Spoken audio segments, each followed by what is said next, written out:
5, 4, 3, 2, 1. Hey, everybody. How's it going? So, I'm going to do a Q&A right now. I was talking to some friends and a buddy of mine, but more my son. He read some of the comments, a lot of the negative ones, and he said, "Dad, why don't you just talk to these people and answer their questions?" And to be quite honest, man, I'm tired of deleting comments or blocking users or whatever. I actually do want to communicate. So this is just a simple Q&A, mostly for those of you that, hey, guys, what's up? Hey, what's up from Birmingham?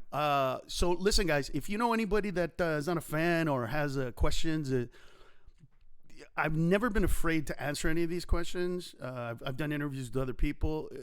I've been doing this for over 10 years. So yeah, sometimes it gets difficult to answer the same questions over and over again, but I've never done it directly to you guys. So there you go. I'm open to answering any questions from anybody about anything. Let me see. Let me see. Can't wait. Saludos. Hey, Carlos, longtime fan. Been a fan. San Jose.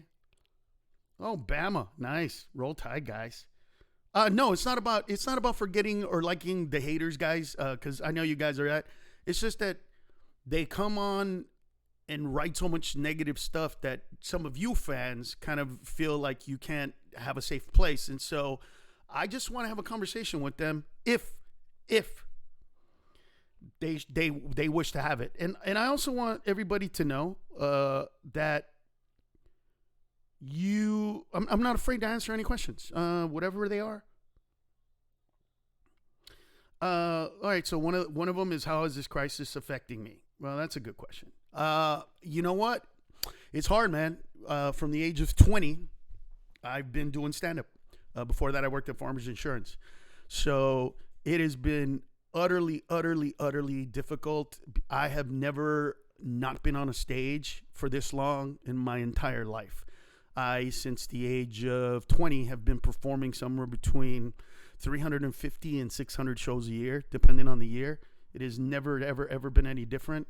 And I have no idea when I'm going to be able to perform again in front of an audience and hear them laugh. And the way my mind works is that I'm always coming up with stuff based on things that are happening. So if I could perform right now, I'd be doing a bunch of stuff about not just the coronavirus, but the effects of it, things that happen at home, things that happened when I was out, the wearing gloves, the people, the whole things. I mean, there's a lot of bits in there, but I have no idea how and when I'm going to get back on stage. So it's very difficult.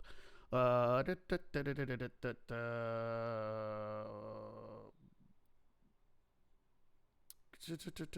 me see. Again, guys, anybody. My son is good. Really, we should get me one day. Let me see. I'll review. Why give so much attention to the negative? You know what? It's not that I want to give attention to the negative, guys. That is not what it is. It is that it is so prevalent on the page, so to speak, when I post stuff, that some of you guys feel like you're just answering or you don't want to go there because it's a safe place. And I want them to know that I hear their voices, and I'm tired of blocking them. So I want them to ask me the questions. And so I got a haircut. Yeah, dude, my brother brought over clippers, and I had to get rid of the hair. Yeah. I had to get rid of the hair. So, okay, somebody asked, do I consider Bobby Lee a friend or a traitor? I do not consider Bobby Lee a traitor. I feel bad for what happened to him. Most of you don't know that when all this went down, anybody that kind of even tried to defend me got seriously bullied, or at least, cyberbullied big time.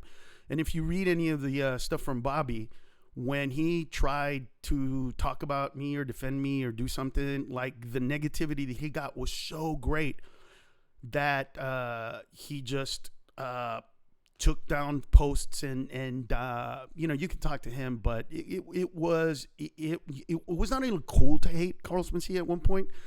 About 13, 14 years ago, you had to dislike me. You had to say something negative about me. And if you didn't, people would just get on you and say, what are you talking about? You're a piece of shit. Fuck you, or whatever the things were. And so it became very, very, very, very difficult for them. So, I mean, if you think about all the people that I've helped, so to speak, that I brought on the road to help open for me way back in the day, from Pablo Francisco, Freddie Soto, Cristela Alonso, Steve Trevino, Bobby Lee, Joe Coy, Brad Williams. I've helped out a lot of these young guys, and during my time of crisis, they kind of stepped away, and I understood it at the time. It was harsh and negative, and I'm not the kind of guy that pushes it, but I didn't realize that I bottled up some anger about it and resentment. Gone to therapy and dealt with it, but yeah, it was tough at some point. It was very difficult, but no, Bobby is a friend, and he's an honest guy, but he got bullied big time, and I mean, I've been able to take it in some ways, but he didn't, and I'm okay with that. Let me see.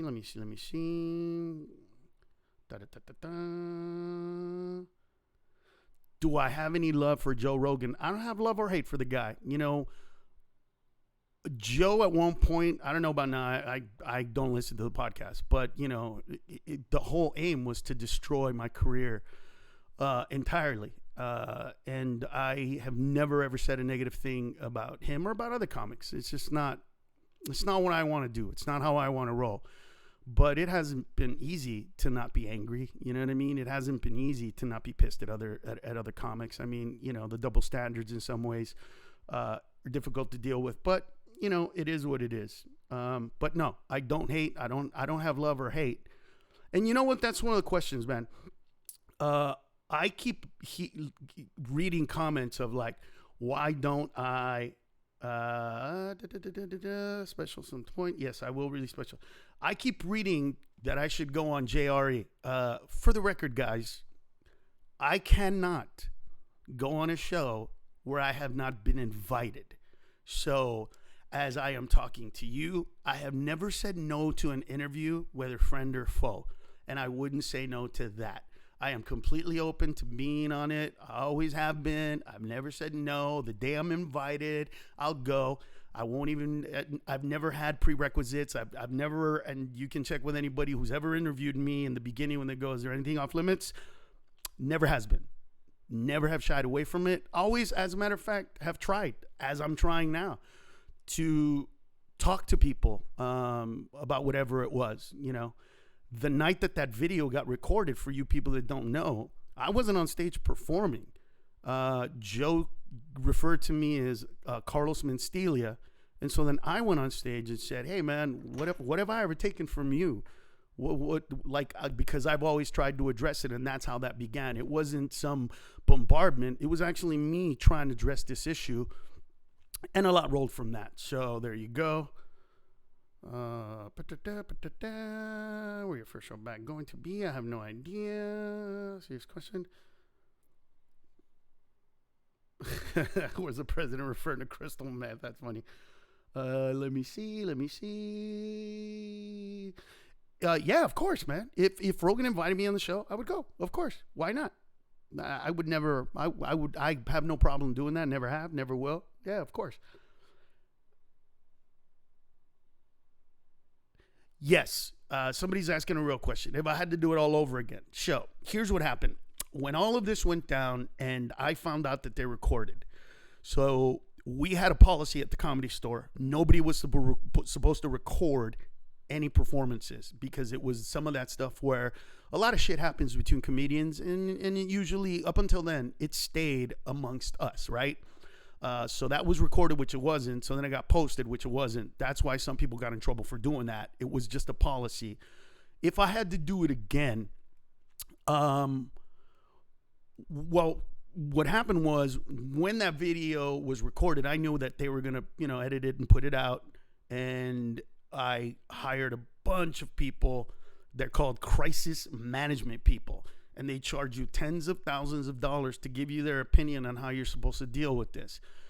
This was the beginning of the internet, kind of in this way of bullying and harshness. And I was the first person that I know of to truly get serious negativity from the internet. And everybody I spoke to, managers, agents, crisis people, they all told me just let it go. Even Comedy Central was like, don't even talk about it on Comedy Central. Just let it go. It'll go away. Obviously, that was wrong on their behalf. I'm not mad at them. I wanted to be at some point because, you know, it made it seem like whatever anybody said, that was the truth because I never responded to it. And that was a mistake, man, because I have recorded all my shows since 1993. So I actually have digital copies of when I performed a joke for the first time ever.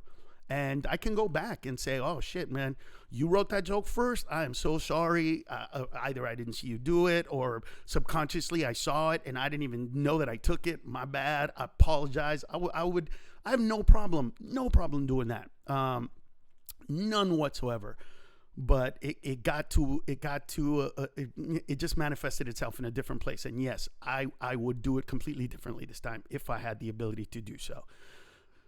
Okay, let me see.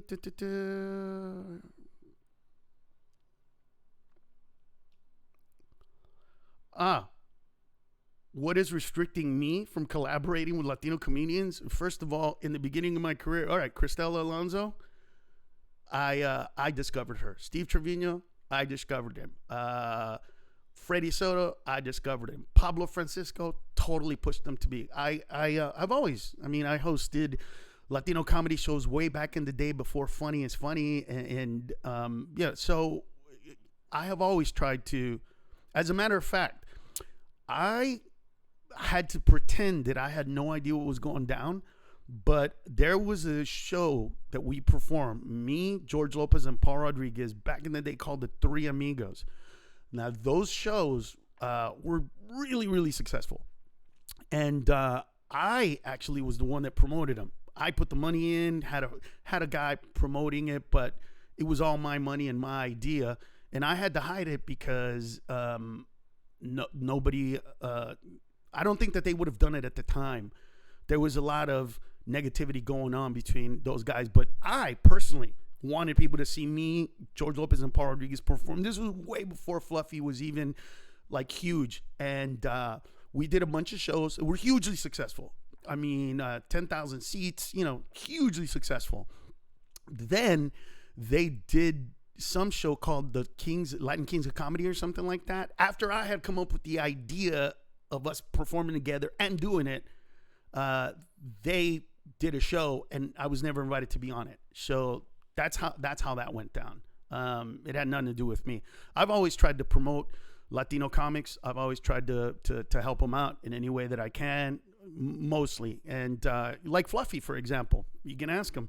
Before he hit it big, I asked him if he wanted to come out and perform with me on the Punisher tour. That's the tour where Joe Coy blew up or whatever.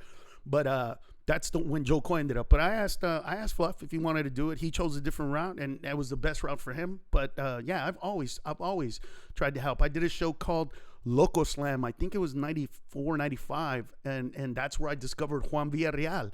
Put a lot of comics like that. Recently, I did a show with Chris Fonseca. So I have always tried to promote Latino comedy. I mean, I changed my name from Ned to Carlos to embrace my Latino heritage. So yeah, of course, I've always tried to help. It hasn't always worked out, but I've tried. Have you ever been to Mexico? Yeah, of course, many times. My mother, who raised me, is from Jerez, Zacatecas, and I've contemplated doing some shows in Monterrey and DF, but up until recently, because we did a show in Acapulco and it didn't go well because the people in Mexico wanted Spanish, but they wanted jokes. They wanted jokes about Pepito, el señor vino y la vieja dijo, and that kind of stuff. And, what I was doing was a little more evolved in that. But right now, there's a lot of stand-up in Spanish. So I'm actually talking to somebody about doing a podcast in Spanish and start from there and then see. Because the only place I've done shows in Spanish or a lot of Spanish is when I go to Miami. And that's just because so many people speak Spanish that it allows us to do it. But yeah, it's pretty, I'm looking forward to it because I'd love to do different voices and do the different aspects of who we are. Going back to it, this is a Q&A, and it is for anybody, but for anybody that has a question that's harsh or negative, or you think I want to avoid it, please ask it. This is exactly for you. All right, so let me keep going. Do I prepare differently for shows? Demographics? Nope, I do not. Do I blame my people for not letting me respond? No, everybody does the best they can with what they can, and you can't hold in resentments. And when people are trying to do the best for you, they do the best for you, and that's it. I just wish that a lot of people think that I'll do whatever the fuck I want. And a lot of times I do, but you know, when you're part of a team and I have a manager, an agent, a publicist, and all of them say, no, you're wrong. We've been doing this way longer than you. You know what I mean? You're 30. You've been doing this for 10 years. We've been doing this for 25 years. We know what we're doing. Just let it go. You got to listen to them. And if it's wrong, it's wrong. And if you learn, you learn. But, you know, you can't go back and try to do something so different and get mad at people for it. No, I don't hold it against them. I just wish that was one of those times where I'd said, nah, fuck that. I'm going to do what I'm going to do, because if this goes south, I at least will have said what I wanted to say, and I can't say that. And that kind of hurts a little bit, yes. Let me see. Bobby and I have never been on bad terms, by the way. So somebody asked if we're going to reconcile. I have never been on bad terms with Bobby. So Bobby is one of my best friends in the world. Bobby Lee has actually been to the little tiny town in Honduras, Sico, Honduras, to meet my friends and family from over there, where he'll tell you the story. We had to fly from here to El Salvador, then from El Salvador to La Ceiba, then from La Ceiba we had to fly on this little puddle jumper and land in a place called Palacios. Then we had to get on this little canoe type thing to go up, and he'll tell you how scary it was. The greatest part of that trip was that Bobby is an amazing pinball player. I mean, he is amazing. He beat the shit out of everybody. He killed us. But I said to him, by the time we leave, I'm going to win one game. And we just kept playing and playing and playing. And I won one game. And I was just, and he was so devastated. He went into this little canoe and sat there for a while. But you could tell the story. I'm going to be on Bobby's show soon and he'll tell the story. But yeah. Do you think it will? You know what? Somebody's asking what's next about level of success. Look at guys, I've never done this for any other reason than I love making people laugh, and I love trying to change the world. I love trying to make the world a better place. Like right now, I can't wait to get on stage so I can talk about the coronavirus, so I can talk about, you know, how it is to be cooped up, how it is to love your kids but hate them at the same time, to be around people too much, you know, all that kind of stuff. You know, to be around people now that cough when you're outside, or that aren't following the rules, or that are getting too close, or, you know, all of these things. I can't wait to talk about it so that people can go, oh my God, I thought I was the only one thinking the same thing. These are moments I live for. So the fact that I can't go up on stage and communicate with people, it's a tough thing for me. No, thanks, man. Do you think you should go back to talk about you? Oh, I like that one. If a promoter could get you together, well, yeah, of course. Do you think my name is the promoter? What drives you to keep me performing? I love people. How do you manage to eliminate the Hispanic accent? You know what? That's a really good question. How did I get rid of the accent? You know what's funny? When people do impressions of me, they go, hey, what's going on? And I hear it really loudly. Personally, I remember I did my first HBO special, and if you ever watch it, there's a part where I'm talking about Jeffrey Dahmer, and I'm talking about how they didn't find any dicks in his refrigerator, and there's a punchline where I say, you don't eat the dick.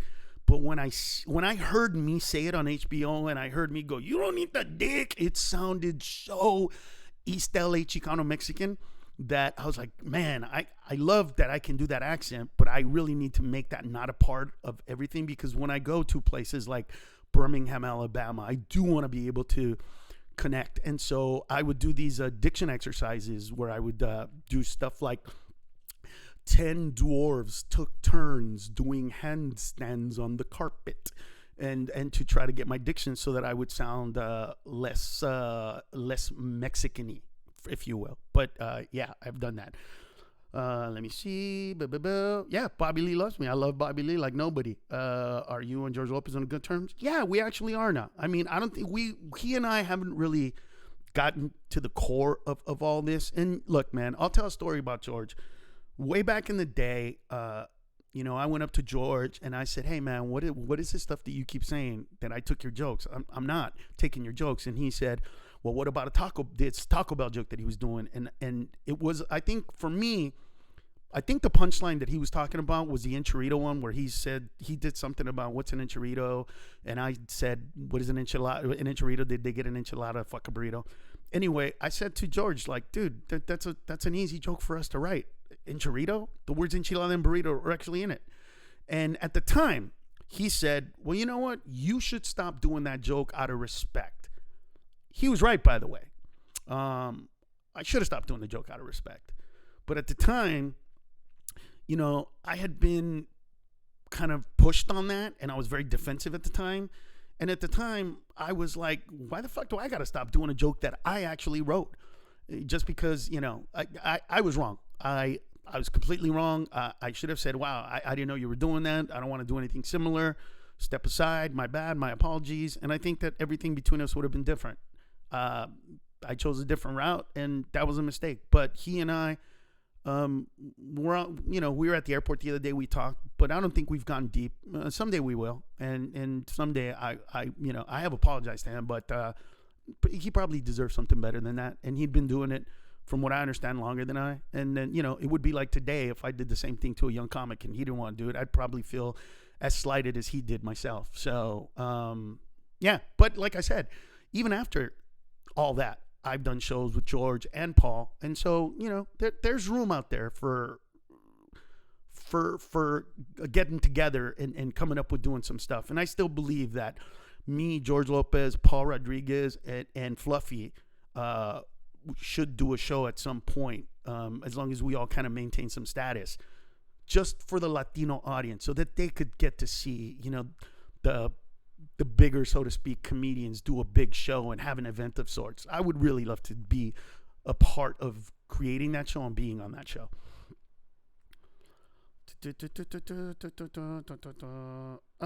Yeah, I don't know about political views. I don't really care. I talk more about emotions than anything else. See the line, Latino comics talk about a lot of the same topics. Well, you know, whatever. Yeah, Fluffy is great. Let me see. Is Lopez stand-up comedy? No, I don't want to go there. See, I don't want to go to a negative place.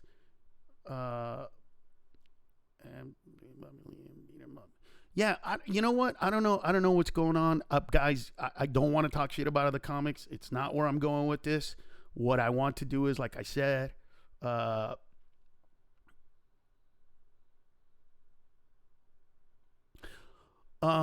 know what? To see you. Oh my God, I pay serious money to see that show. Don't listen to it. Have a piece of limits.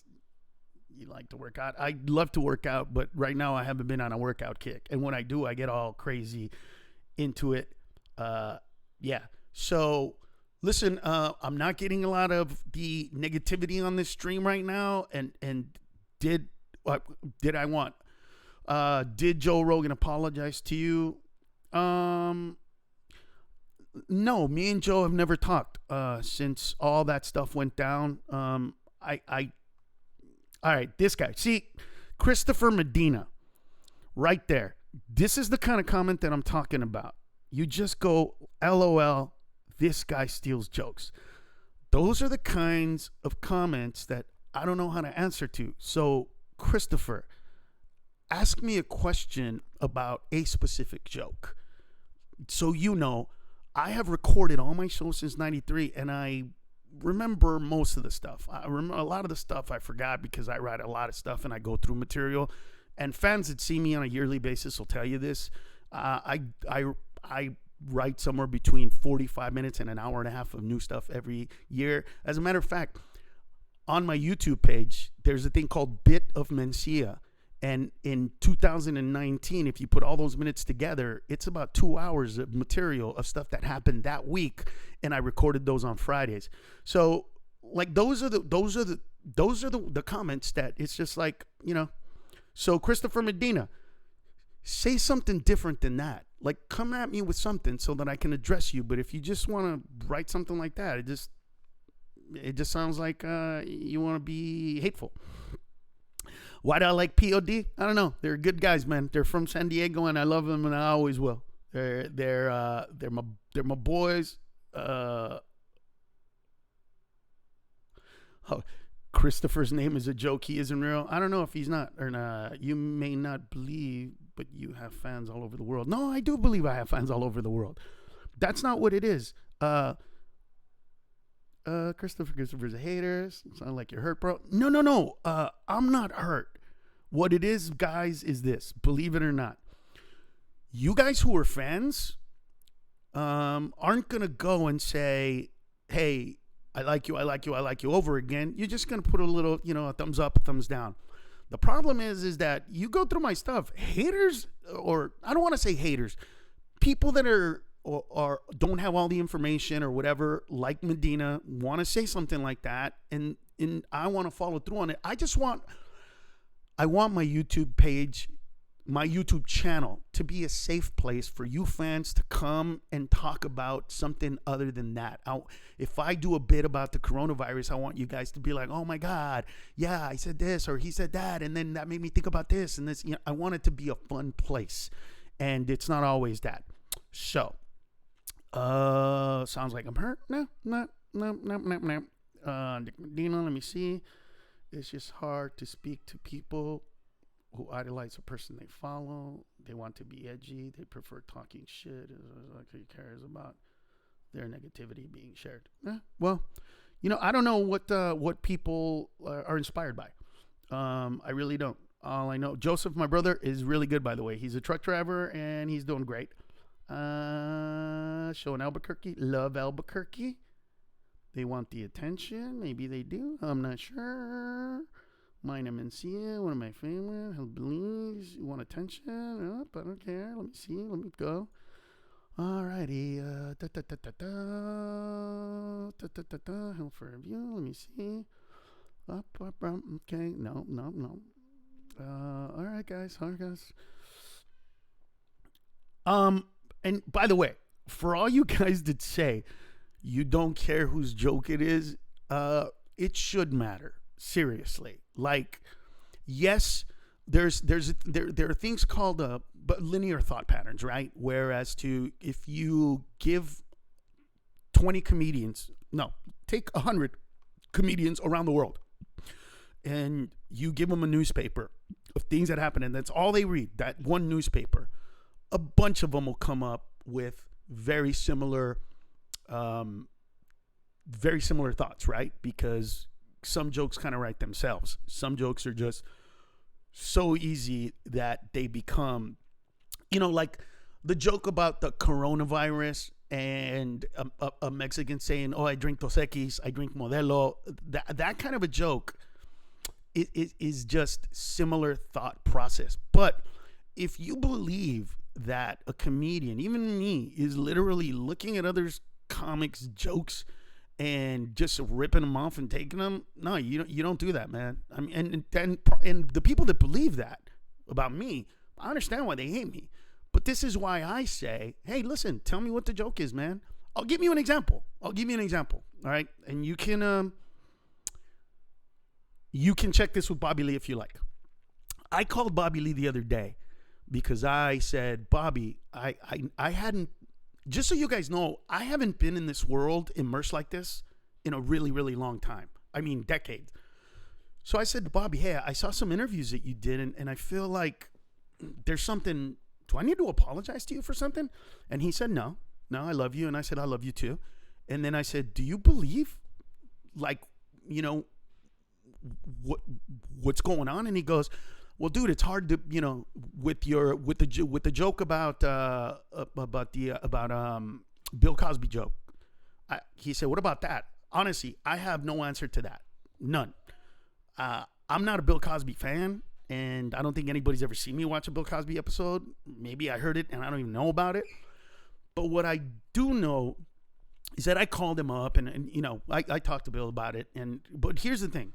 When I recorded, right, it was at the Fillmore, my special called No Strings Attached. I did 2 shows. And hey, buddy boy. And on the first show, I did that joke. And Jeff Schimmel, Robert Schimmel's brother, who was helping with the writing on the show, on that special, him and McGuire, well, he came up to me and said, "Hey, man, Bill does a joke just like that." And I got really pissed. I was like, fuck, really? I'm going to get this shit now in between shows? Why do I got to fucking, blah, blah, blah, blah, blah. Well, believe it or not, that was the last time I ever performed that joke. I never did that joke ever again. And that joke, if you ever watch a special on Comedy Central, it wasn't on it. Because I said, dude, don't put that joke up. Let's just, fine, get rid of it. I'm never going to do it again. And I never did. What happened was when the DVD came out, somebody edited it and added stuff without checking with us. So that joke got in there. But that joke was never performed after that. So that's what I told Bobby. And then Bobby said, well, what about the joke about Reginald Denny? For you people that don't know, Reginald Denny was a truck driver. He was a truck driver who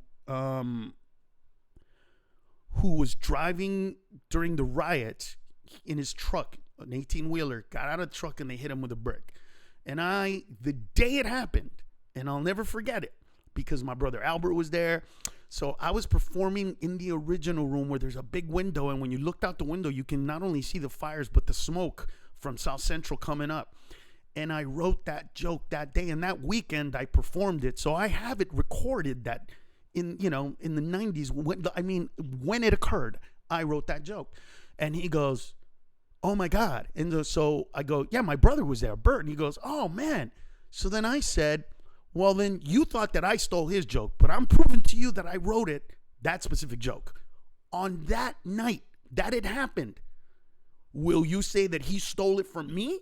And he goes, well, come on, bro. And see, that's like my issue right there. When somebody says this specific joke, and by the way, guys, listen, I'm not telling you that I've never, ever, ever just taken jokes from when I first started doing stand-up, I was every comedian I emulated.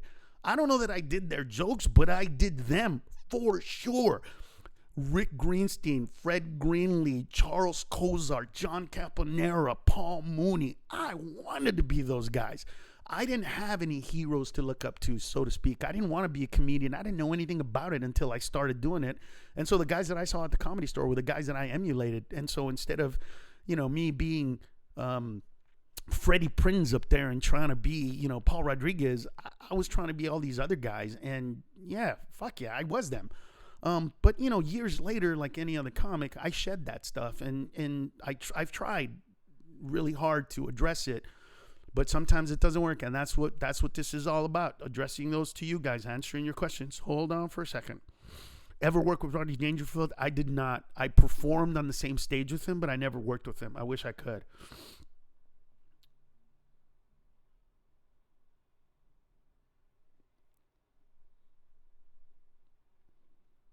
Well, somebody says that you used to believe that or not. Look, I'm not trying to convince you one way or the other, or to make you feel like, you know what I mean?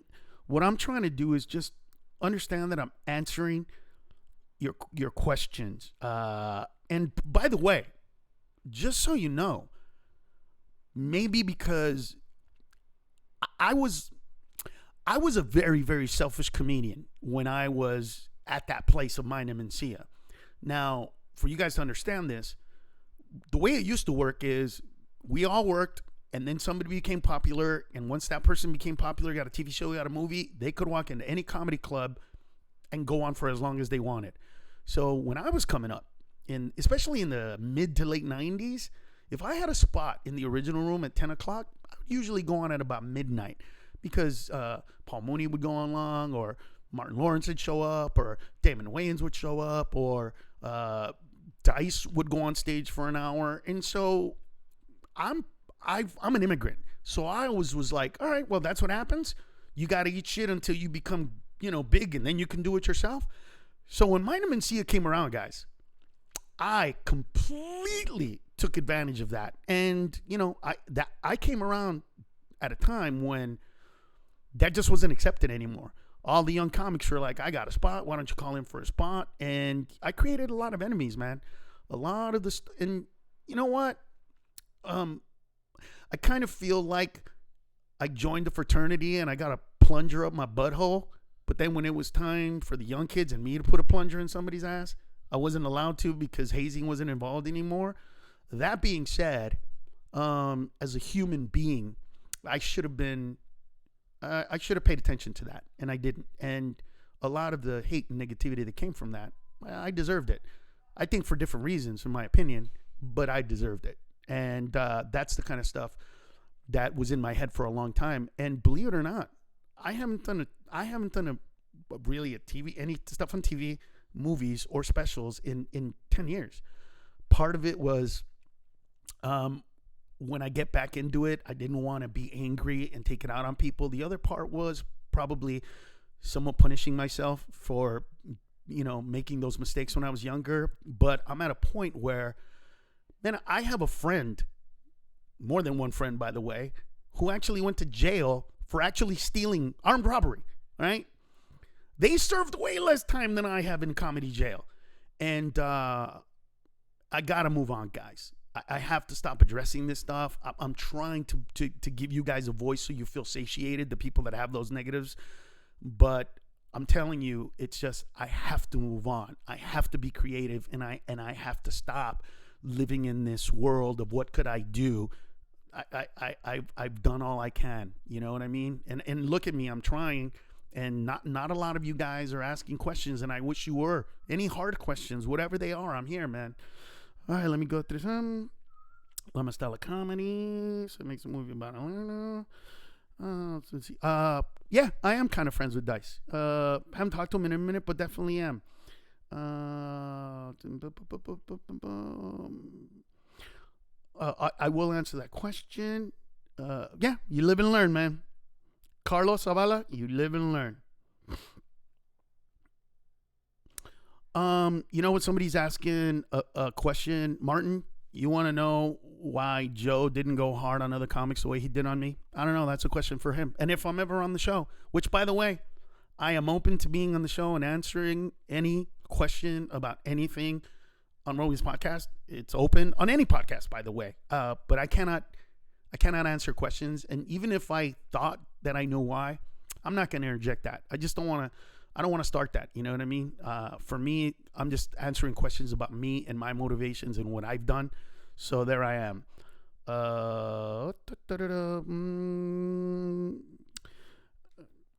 Okay, Elmo. You're saying admit it and then move on. Admit what, Elmo? That's my point. If you wish for me, you have a story in your head. So tell me what joke it is, and if you're right, I will admit it. But for you to make a blanket statement, like I'm supposed to say for every woman that was ever, groped, I'm sorry, like I can't put that on myself, man. I can't. Understand that by the time all this went down, I was very aware of the things that people were saying, and I was very conscious of it. And you can ask anybody that was a writer on Maron Mencia. One of the biggest things we goes like, has anybody done it? Has anybody gone there? Has anybody did? And we would talk about this stuff all the time. And so for you guys to just wish me to acknowledge, again, I've never said that I'm pure in this. What I have said is, tell me what it is so that I can say, oh shit, and look at somebody in the eye and apologize to that individual. I owe a lot of apologies, and I've given a lot of apologies, but I can't just be admit it and move on. It was not a conscious thing. If that ever happened, it was never me going, I'm way too arrogant to do that. And I'm not an idiot enough to after people have been saying you steal jokes, to fucking steal jokes. Like I'm not that dumb. I just am not that dumb. And to say, well, you didn't do the same joke, you just twisted it. Well, then you got to tell me the joke, and then maybe I'll say, holy shit, I remember that guy did a similar joke. Maybe I did do that. Thank you for bringing it up. I'm going to apologize for that. But a blanket apology, it's like, you know what, guys? For all you guys that, for some of you anyway, that say that I fucked with other, where's the career that I ruined? And by the way, I'm sorry if I made that face, but if there is, I will make it up to that person if it's truly legitimate. But of all the people hurt by all of this, I've been hurt the most. And whether you think I deserve it or not, that's just a fact. Nobody has paid the price for all of that has gone on than me. I don't think any of those comics who supposedly I took something from, they got their opportunities. They've gone on. They've done well, as far as I know. But if there is anybody, tell me. I'll make it up to them. I'll find a way to make it up to them if you can say that. And this is the stuff that I'm looking for. But, you know, admit it and move on. It's like, I'm supposed to apologize because you think I did something? No, I have to have done something and know that I've done something in order to say I'm sorry. And on a conscious level, at that time, I was not that person. I really wasn't. I was trying to find the Joe Coys of the world. I was trying to help. As a matter of fact, if you went to my Punisher tour, I actually had Gabriel, Fluffy, and Paul Rodriguez perform on the show. And the shows were sold out. I didn't need to do that. I did that to help them. Well, not to help them, but, you know, to be giving, to say, hey, listen, man, these guys are great. You know, Paul is the grandfather of Latino comedy, and Gabriel is amazing, and that's who I was consciously trying to be. Now, subconsciously, I might have done some fucked up shit. I don't know it though, and when I do know it, I will apologize. Like I've apologized for running the light and going on over and saying that was disgustingly wrong. I have no problem. I'm not a perfect person. I never thought I was, and I'm never saying that I was. But I definitely have to have a place for this. You know what I mean? In order for me to be like, oh fuck, no shit, sorry, because I do have a decent memory, and if I don't, like I said, I've recorded all my shows.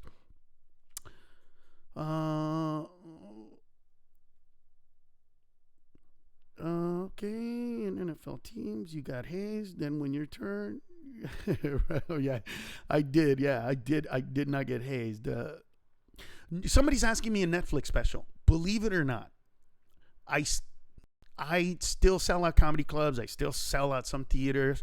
But between you and me, guys, and I'm being completely honest, Netflix hasn't been knocking at my door, open to me doing it because, listen,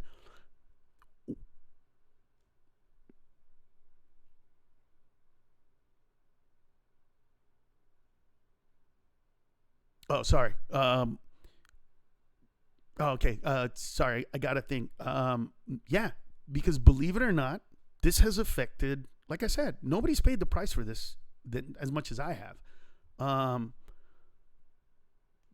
The amount of people that went to go see me perform and how much it dropped because of all this is huge. Listen, some of you guys have seen me perform in over and over again, and you guys see how much material I go through. But it doesn't matter. When people think that what you're saying is a retread, or it's not important, or not relevant, or it doesn't matter, or that people are going to say, why did you give it to that fucking guy? Why don't you just give it to the comedian that he stole the jokes from, or things of that nature? It affects, it affects business. And will I turn that around eventually? I don't know, man. That's not true. I do know.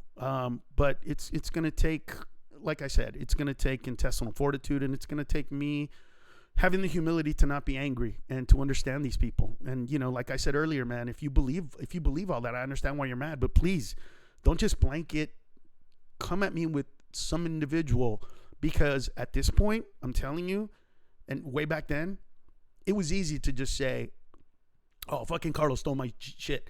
And everybody believed you. No evidence, no anything. They would just go, oh yeah, fuck that guy. And for me, it's like, look, tell me when, tell me what, and I'll apologize. I'll apologize here in front of everybody. I'll say the name of the comic, say that, say I took it, say it was me, whatever it was. I have no problem with that.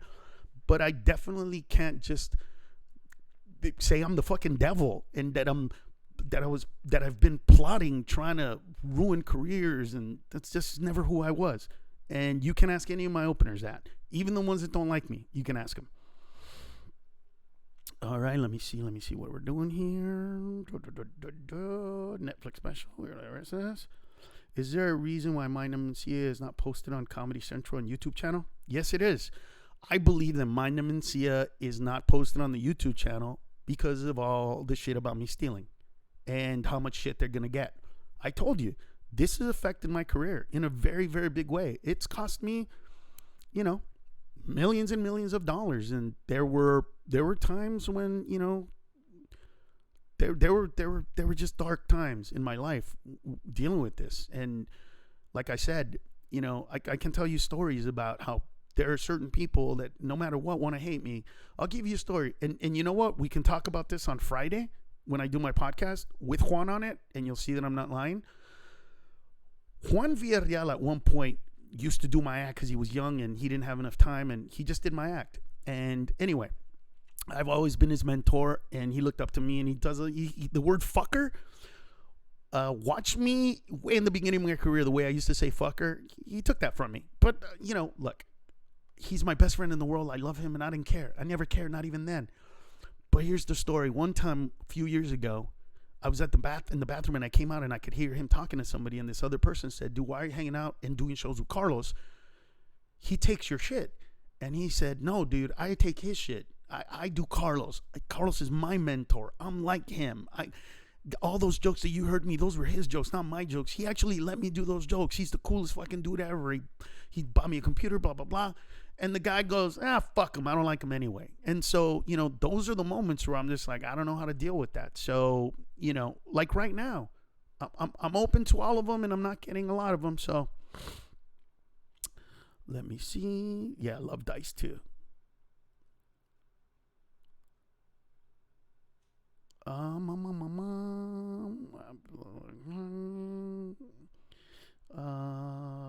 Tiger Belly. Yeah, I'll do any show, guys. So see some Michael Willoughby. You're saying going on the podcast. I already talked about this, but so I don't have the ability to push myself on another show. When invited, I will go on any show. I am open to it. I love this. I'm a numbers guy, guys. So I studied electrical engineering, all right, in college. I get it. I am a numbers guy. I love numbers. Emotions for me are the hard part. So going on and answering questions, or even now, even at this moment, I have no problem with that. I just want something other than you're a joke thief. You are. Apologize, because the apologies that I've given individually to people are for shit that I really did to them. This is one of those moments. You know what I mean? I have no problem apologizing. I need what I'm apologizing for and who. And if you guys think that I was some guy in the back of the club trying to, I just wasn't. That's not who I was. Not on a conscious level. Never on a conscious level. I could sue. I could have a long time ago. Now I can't. But now it would just come off as sour grapes, and that I'm trying to, No, don't say fuck Houston. I love Houston, man. Oh, thanks, man, about the.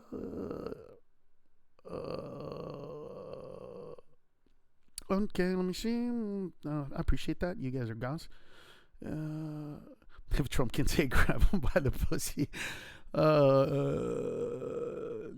it's okay. It's okay. Let me see. Okay, where's it going? This has recently noticed you. I just had a question. Why do you say you are Mexican when I'm from Honduras? Oh, that's a great question. Okay.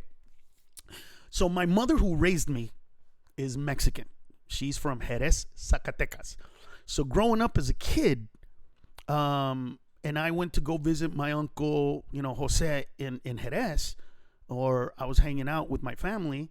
They all, we all did Mexican things. They don't do quinceañeras in Honduras.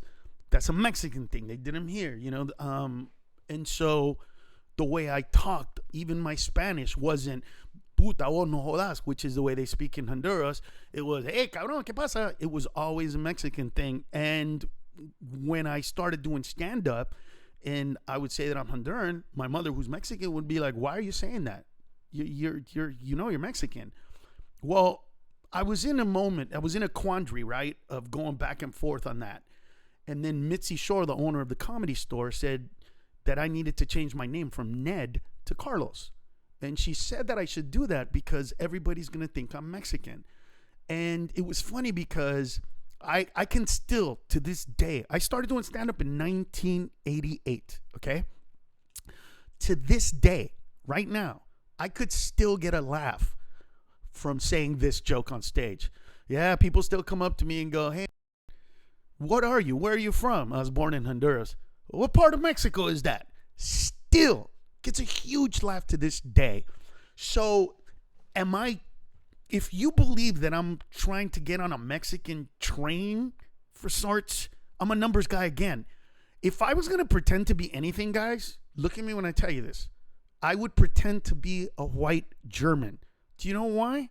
Because when I started doing stand-up, 70% of America was white. I would have loved to be looked at as the average white comedian. That would have been so good for my business, as opposed to going to a very small niche, which is a Mexican thing. And when you say Mexican, by the way, you're not talking about what we call paisas or mojarras or people that speak Spanish. We're talking about a sliver of basically Chicanos or Tejanos or Mexicans or people of Mexican descent that live here. That's a tiny, tiny sliver. I would have loved to be Ned, the white guy. It would have been awesome from the perspective of business. It would have been, numbers wise, I'm swimming in a pool. I have to get 30% of those people to like me to be successful. I could get 2% of white people to like me and be successful. And there's a reason, by the way, guys, that when I go perform in San Antonio, Texas, and we sell out, 8 shows, and then I go to Birmingham, Alabama, where I've been performing, by the way, since the early to mid 90s, and I still don't do anywhere near the same amount of business. A lot of it is because there's a mindset that, oh, Carlos Mencia, he's going to do Latino stuff. He ain't going to do stuff that's about us. Now, the people that do come out have a great time, but I don't pretend I'm anything but what I feel. And by the way, when I'm hanging out in East LA, do I feel Mexican? When I'm hanging out with my mom, do I feel Mexican? Yeah, man.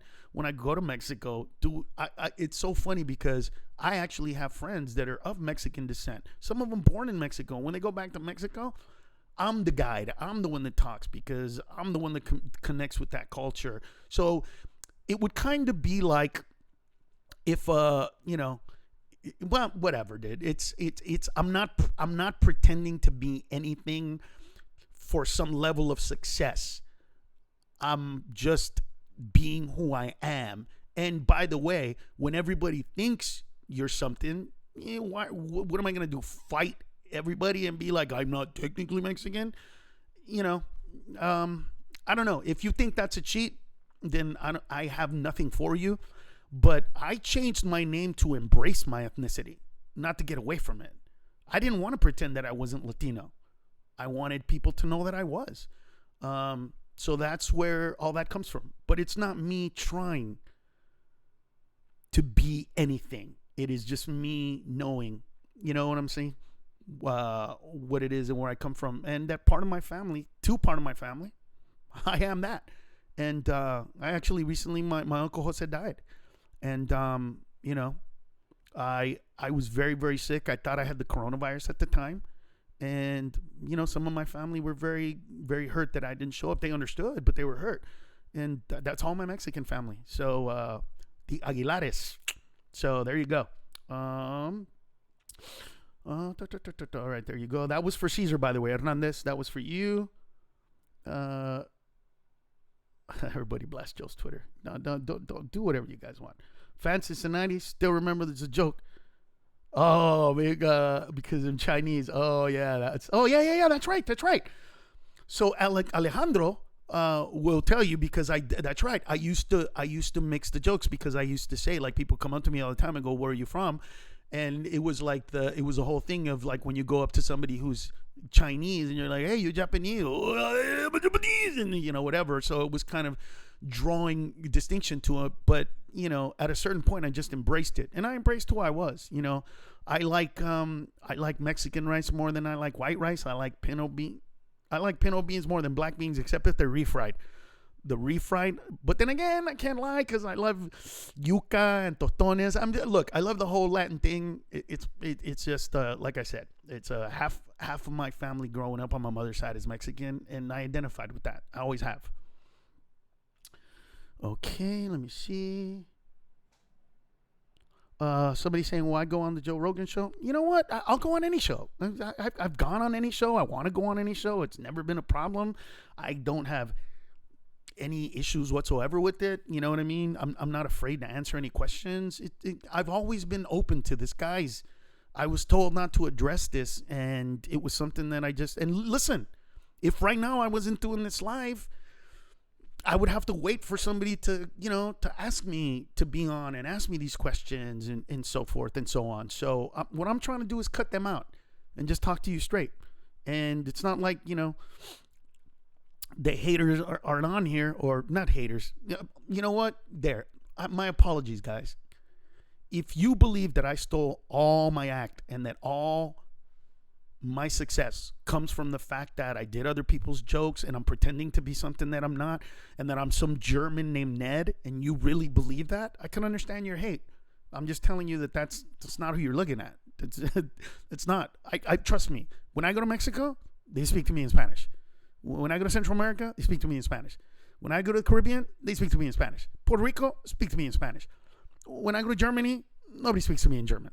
And as far as I know, by the way, I don't know anybody in my family that is. I used to think that my family might have been German. And I said that to Joe when we were friends way back in the day, because my father's last name is Holness, Holness. And I remember in the 80s, I think, Mexico. In the World Cup in Mexico, a guy came in second half of a game and his name was Holness, Hoeness. My father's last name is Holness, and I was like, oh my God, we got to be German. But recently, I tracked down, my father is from Honduras, my grandfather's from Honduras, my great-grandfather's from Honduras, and my great-great-grandfather is from the Cayman Islands. My sister said she tracked our lineage to England. I'm not sure about that. But that's where all that stuff comes from. So there you go. No. Let me put that up on search. Let me see. Oh, hold on. There we go.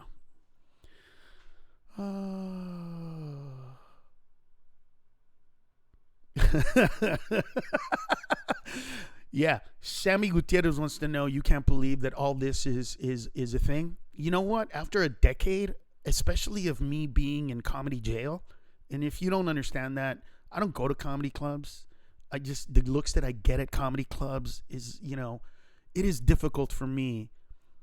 It has been difficult for me up until recently because of my ego to go into a comedy club and see some comedian that is young and has never haven't done anything yet, looking at me as if all of my success was cheated, and to see that disdain, it was difficult. So I haven't been able to do that in a long time. Just recently, right before all this crisis, I started going to the clubs because my humility allowed me to not be angry with these guys and not hold it in because it's not their fault, to be understanding. And like I said, if you believe that, I completely understand why you would feel that way. But all right, here we go. Can I get a shout? Sure, Guinevere, you can get a shout out, Guinevere. Do I really have 17 siblings? Actually, there are 8. There's 18 of us. I have 11 sisters and 6 brothers. Some of them are half sisters, some, full-blooded, but none of them are adopted or stepsisters.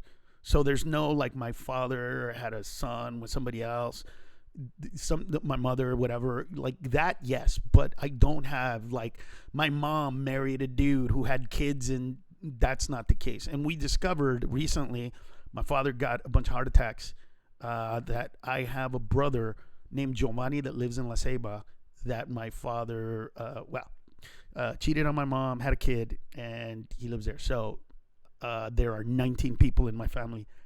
That is true. You know what? Somebody's saying that I should do a test. You know what's funny? I have 2 23andMe kits. And by the way, Mike Calta, I want to give a shout out to man, all my buddies out there. But here's what happened, man. I don't know why I haven't sent it in. And I should, and I will. And, look, I don't think that it's about what I am. I think that to some people, they think that I cheated my way to success. And to those people, like I said, I understand. But I just want to answer your question. So here I am, completely open, asking you to say, whatever you want, man. Ask me any question you want. I'm here.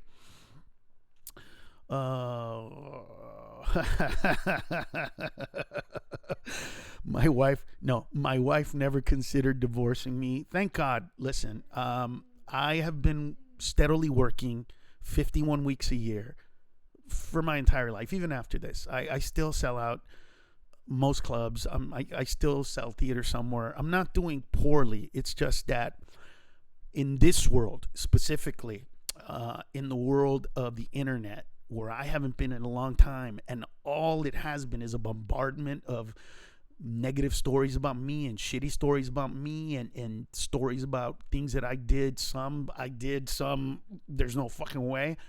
It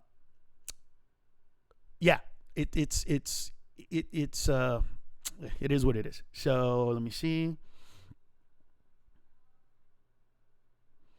The Illuminati. No, I'm not gonna. Nothing about the Illuminati. Have I watched a South Park episode? Did I laugh? At first I did. When it happened, I did. But I think I was numb. I was numb. And,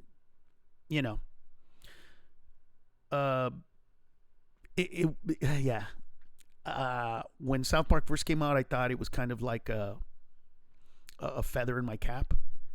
Because I've been made fun of on the Simpsons, on South Park, and on Family Guy. As a matter of fact, me and my son were watching Family Guy because we're huge fans. I mean, literally my 3-year-old son, right before bed, or if his mom says it's bedtime, he will literally run up to me and go, "Family Guy time!" Literally. That's how much we watch Family Guy. And my son Lucas the other day was like, "Oh my God, Dad, look, you're on Family Guy." And it was a list of comedians that I think Peter hated. Was it Peter? It was Peter. So my son is here. So say hi, everybody. Hello. So it was a Family Guy episode, and we thought, oh look, we're on it. And so I felt that way at first, but then I realized, wow, that's one of the most popular shows on cable, saying that I am a renowned joke thief. So it was later on, I think, when it sank in, it became more difficult. But at the time, it was kind of like, oh, look at me, you know what I mean? But I think that was just me deflecting. I think I knew what it was from the beginning. And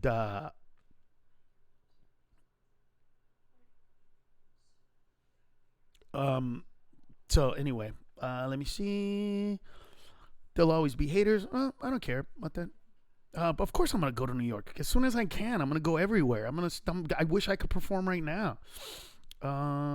Jacksonville. Hell yeah, I'm going to go to Jacksonville. I go to Jacksonville every year. Perform at the Comedy Zone over there in Mandarin. I love that place, man. It's one of my favorite places to perform. Seriously, it's love the audiences, love Duval. Hell yeah, guys. I love it, man, and I can't wait to get back. Let me see. Hold on. Alrighty. Let me see. Missed your comment earlier, but the show in Ontario was hilarious, regardless of the blank USB. Oh, we can get you. By the way, if anybody has blank USBs, we can get you copies of those easy. All you got to do is send an email to Albert at carlosmencia.com. And like I said, I've archived all the shows, so we'll find the show and get it to you. Do I regret the Mark Maron podcast? And do you feel like he betrayed me by having 2 comics trash you before it was your turn to speak? So here's the way that went down, the Maron podcast. I got a phone call from Mark Maron saying, do you want to be on the show? I said yes, no problem. I went on the show. I answered every single one of his questions. Every single one of his questions. And then I walked away. Then I got a phone call from him saying, hey, I interviewed 2 other people, which were Steve Trevino. You know what? I don't even... whatever. He interviewed 2 other comics that didn't have the most positive things to say about me. And so then what I did was I kind of said, well, he had some questions for me. And so I said, no, let me go in there. And so I went back in there and I did another hour of answering his questions. Well, when I heard the interview, at the end of the first part of the interview, he says, I felt used. And that's the part of everything that bothered me, right? Because at that time, I was way more popular than his podcast at that time. And it was kind of me bringing my fans to him, so to speak. And for him to say that I used him after he called me and did it twice, and by the way, he could have interviewed comics that had good things to say about me. He could have interviewed Ted Sarnowski, Brad Williams, a lot of other comics. And he chose to put that out there. This is who I am. So you guys know, did that hurt me? Hell yes. Did that piss me off? Hell yes. Did I want to get even? Hell yes. But this is who I am.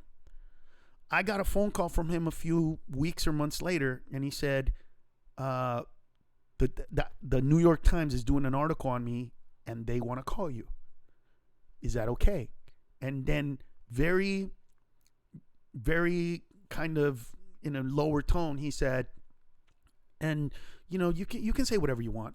And I said, I'm only going to say positive things, bro. I'm not going to, what happened, what you did is done. And then he said, I didn't sandbag you. And I said, look, let's not get into it. It's done. It is done. It's done is done. But I will. And when they called me, I said nothing but the best things about the podcast. Why? Because I've never consciously tried or wanted to shit on other comics or, you know, create something for myself, some wave or something positive or something good based on the demise of another human being.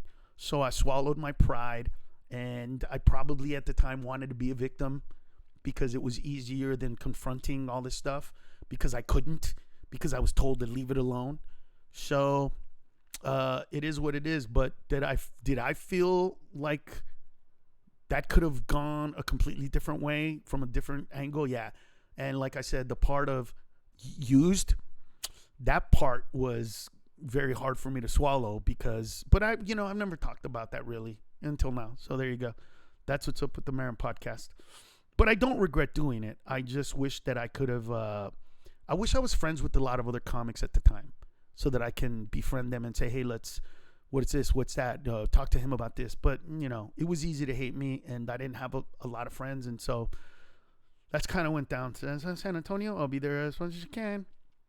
Where do you see myself in 5 years? I don't know. Well, who knows, man? Who knows what's going on with this? Okay, let me go back to see. Killing lemon there. That's fucked up. Did they hate you, bro? Oh, no, it is life. It's such as life. Negative shit gets more views, sadly. Well, I don't know about that. Do you need to ask to be on a podcast? Yes, you do need to be asked to be on a podcast. And like I said, I am open to any podcast. By the way, I have been on the church, by the way. So there you go. Let me see. How do you even steal jokes? No, humor isn't humor, guys. So Jariah, Matthew, how do you steal jokes? Most jokes are stolen by young comics who haven't found their voice yet. So here's somebody say something that gets a really big laugh. We call it a pop. And then you want to get that pop. So you do some version of what you saw there. A lot of young comics, that's why it's called hack, right? Hack is somebody who's doing shit that's been done before, that's, you know, treaded. It feels like a hack joke. And so this is where all that comes from. But, oh, thanks, man. But you can actually steal jokes as a comedian. You can, especially jokes that are contrived, jokes that are very woven, jokes that are, 3 to 10 minutes long. That stuff can be done, and it should not be done because people work really, really hard. A lot of comics work years on creating a bit, and you just do that bit. You know what I mean? It would be like if there was no internet and all of a sudden some young comic started doing nursery rhymes, but nobody, knew about dice, and all of a sudden they start blowing up. That kind of stuff, yeah, it's frowned upon. We all frown upon it. I don't know that a lot of comics have stolen my stuff. I do know that a lot of young comics have emulated me, and in that process, done jokes that sound like me, that are similar to me, or that are pretty much out of my act. But I'm okay with that, because you can't be successful. You just can't by doing shit that's not yours. Inevitably, you'll fall on your face. Inevitably, you can't keep doing it, and inevitably you're going to fall on your face. So you have to find a way to be yourself. And I think that most comics find that way. Where's my little friend these days? That's funny.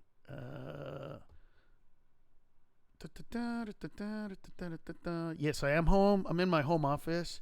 My brother Joseph, God bless you. God bless you guys too. Just wondering, where's my little friend Brad? He's everywhere, man. I should talk to him. I don't know where he's at. Dave Chappelle. Dave Chappelle took my joke on his special. I don't know what joke that was. But if Dave Chappelle and if I do a joke and Dave does something similar, nobody would ever accuse him. Neither would I. You know what I mean? Like I said, we're linear in thought. We're comedians. We're going to find, a lot of us are going to find the same joke under the same situations, especially when we come from a minority perspective. I would never accuse anybody unless I knew that they took something from me. There are similarities. The problem is I can't live in that world, right? I can't, even if I can say, look at my special, look at their special. The people that truly believe this are just going to keep going there, and there's nothing I could do about that. It's kind of like Bill Hicks, right? Bill Hicks did a joke about Reginald Denny. I know that I wrote that joke the night it happened. Would anybody ever say that Bill took my joke? No. Would I? Never. But I can't live in that world because I have to be utterly careful because of the past. That's where I live.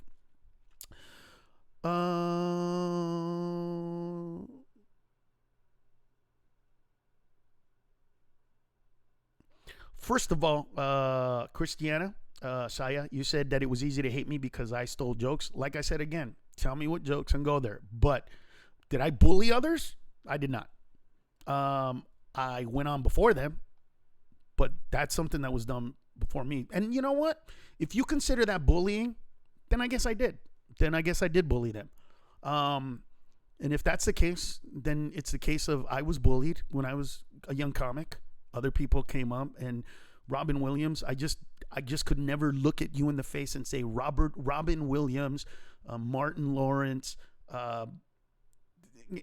all of these guys bullied me because they showed up at the Comedy Store, at the Laugh Factory, at the Improv, and went on before me and did it 45 minutes and made me go on late. I just can't do that. Did I do that? Yes, I did.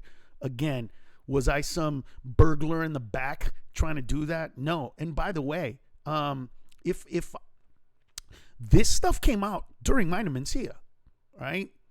If I was such a bully and everybody was so afraid of me, why is it that everybody freely talks mad shit about me?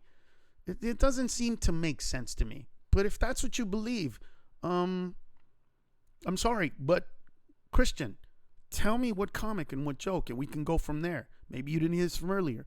I've recorded all my shows, and I'm not telling you that I've never, taken a joke or I've never done somebody else's act. When I was young, I fucking did that in a way that you can't imagine. Probably worse than any other comic.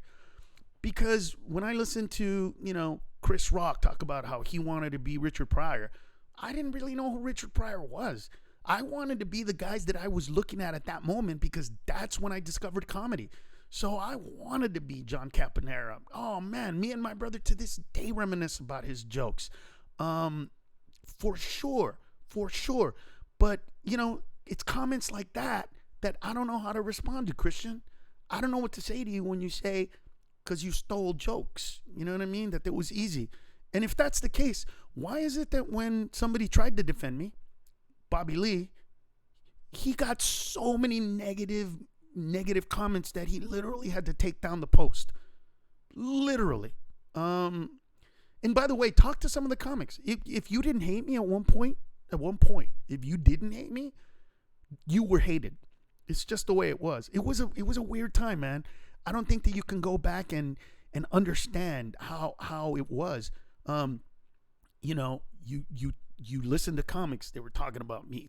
By the way, to this day, this is 13 years later, and this is still coming up. Why is that? I don't even know. I honestly can't even tell you. I can't put it in my head to go, why is it important to you people? Like, why do you still want to hate me 10 years later? Like, I'll literally read something that says, Joe Rogan ruined your career. You ain't shit.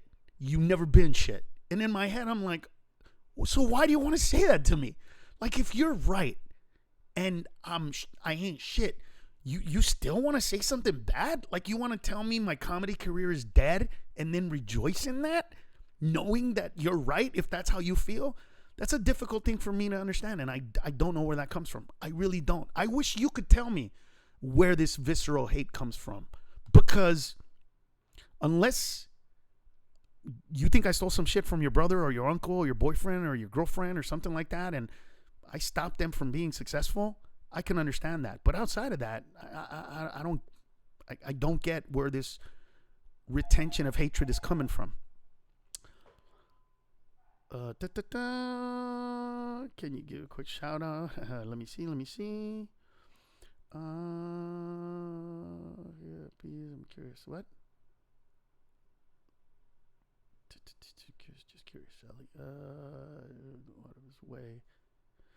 Yeah, I don't know why Joe went out of his way to hate me. I don't know if it was altruism. I don't know. He believed it, and he thought that I was ruining careers or that I was, doing something. I don't know. I don't know what to say. I don't have. I don't care about haters, guys. That's not my problem. Haters is not my problem. Aaron Pino, ERONPINO. You do suck. That's cool. I don't have a problem with that.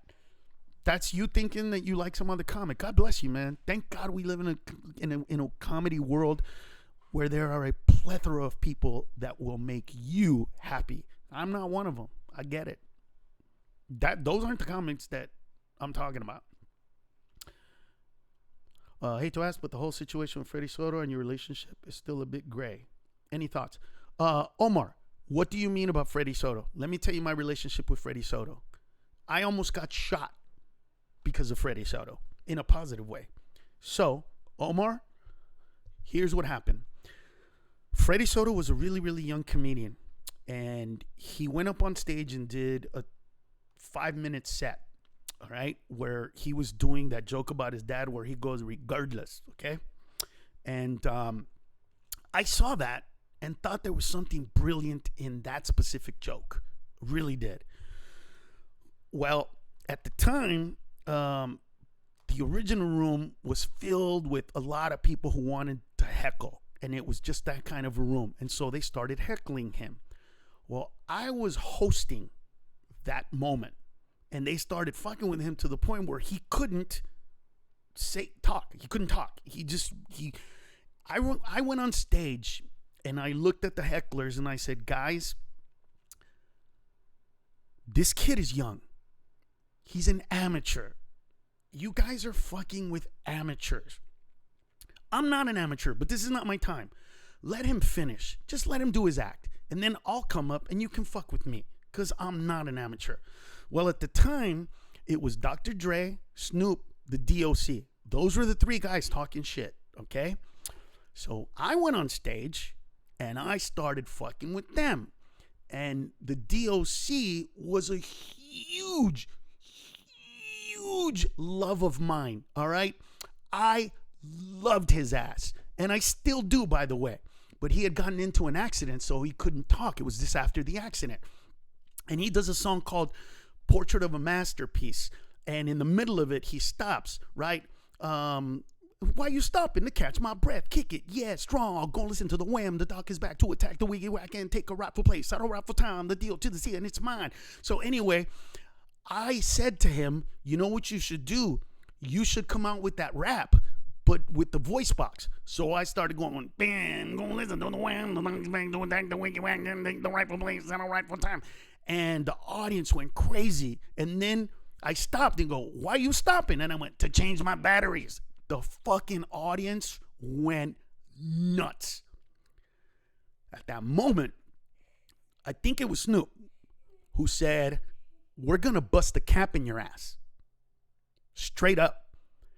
And then on the right side of the room, Shaq stands up. And Shaq goes, no, you ain't. You started this shit. So it's your fault. You got to deal with this shit. And he sat down. And I did my shit. I immediately stopped. I said, hey, everything's cool. Hi. I got off stage. And that was my introduction to Freddie Soto. So what did I do with Freddie? I brought Freddie on the road for years. There's a movie called The Three Amigos with me, Freddie Soto, and Pablo Francisco. I put Freddie in that because I always believed in Freddie. And if you followed Freddie's career and you really know Freddie, Freddie's father was highly influenced toward the end of his career by Carlos. And his father got a little, you could tell that his father went from regardless to regardless. And there was a good thing there. It was awesome. I loved it. But there are stories that I've heard that I don't know about. Like I heard a story where supposedly before he went on stage, I did his act and told him that he can't do that. First of all, if you follow my career, while Freddie was on the road with me, I didn't even do jokes about my family. That shit came after Freddie's death because Freddie's father was such a prominent thing in his career and his stand-up that I didn't even want to touch that shit. Didn't even want to go there. And so the only time that we ever did some shit like that was Juan Villarreal when we were doing a tour in 2008, I think it was. Anyway, he did Brad Williams' set. He did all the midget jokes, quote unquote, so that Brad would have to do new shit. Because my thing to young comics has always been, and you can ask any of my young comics, do new jokes. You better do new jokes. As a matter of fact, Brad Williams, one time I said, if you go on stage and tell a joke that I've heard, you're off the tour. Because I've always told these guys, I'd rather you bomb and try to find something to create, especially when you're a young comic, than do a joke that you know is great. Put that in your bank and try to create something new. You already know that's funny. Try to make something else that funny. So I don't know specifically about what you're talking about, but from my perspective, I thought Freddie Soto was a fucking gem, and I tried to help him, and I brought him on the road. And if I actually offered him to be a writer on Mina Mencia, but he wanted to go a different route. But if he was alive, I would do anything for him, anything. I love Freddie. I thought he was a genius. Okay. Let me see. There you go. Do I regret I am comic? Yes. And I don't regret that I did it. Well, you know what it was? When I did I am comic, I didn't really understand the level of hate that was coming at me. I didn't understand the belief that I was this stone cold taker of everything, this succubus of comedy. I didn't understand it. So when the producers came to me and said, hey, Carlos, we want you to do it. And they were the ones that said, and go over the top. Like, to me, it's ridiculous that anybody would believe what I said, which was, I think I said something like, and by the way, don't let me catch you doing funny joke, because I'm going to take it, put the word Mexican in, make it mine, and there you go, baby. I had no idea that people who wanted to hate me would look at that and go, you see? He's even bragging about doing that shit. I thought that the tongue-in-cheek aspect of that would be so apparent. I was mistaken. But that's not the part that hurts. That was me making a mistake. That was me, all me. I take responsibility. That was me. What pissed me the fuck off was, and I'm not going to say the name of them, but one of the producers, when the movie came out, was asked about that moment, and he said, I think that was a little tongue-in-cheek. He fucking knew that it wasn't. He knew that it wasn't because it was pitched to me by him. The idea to do that was his in the first place. So do I regret that shit? Yes. But, you know, what are you going to do, man? I mean, you know, shit happens, shit happens. It is what it is. But yes, that really did piss me off. And I had to go to therapy. And it's taken about this long for me to be prepared for success again. Because with success is going to come another level of negativity and hate, and I'm okay with that. I just want it to be people that don't like me because I'm not funny to them, but not for all of these other unsubstantiated things, or, you know, just don't like me because you don't think I'm funny, not for any other reasons that I believe are not real, I guess is what I'm saying.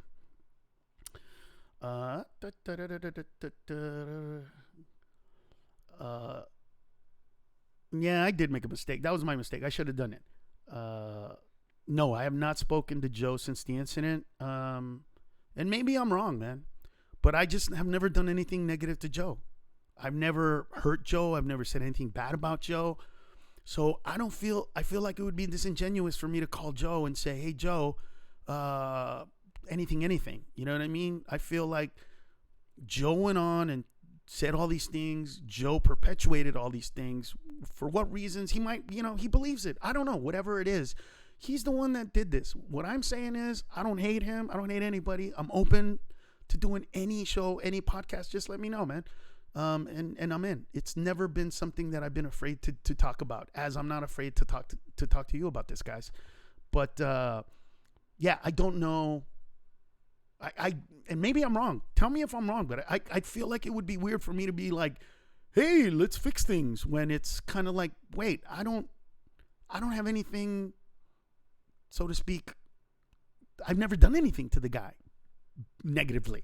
I've never even said bad shit about the guy. Which, you know, at certain points in my life, it wasn't easy not to. But, you know, there you go. You live and learn and you grow. And thank God I didn't. I didn't want to. And I'm better.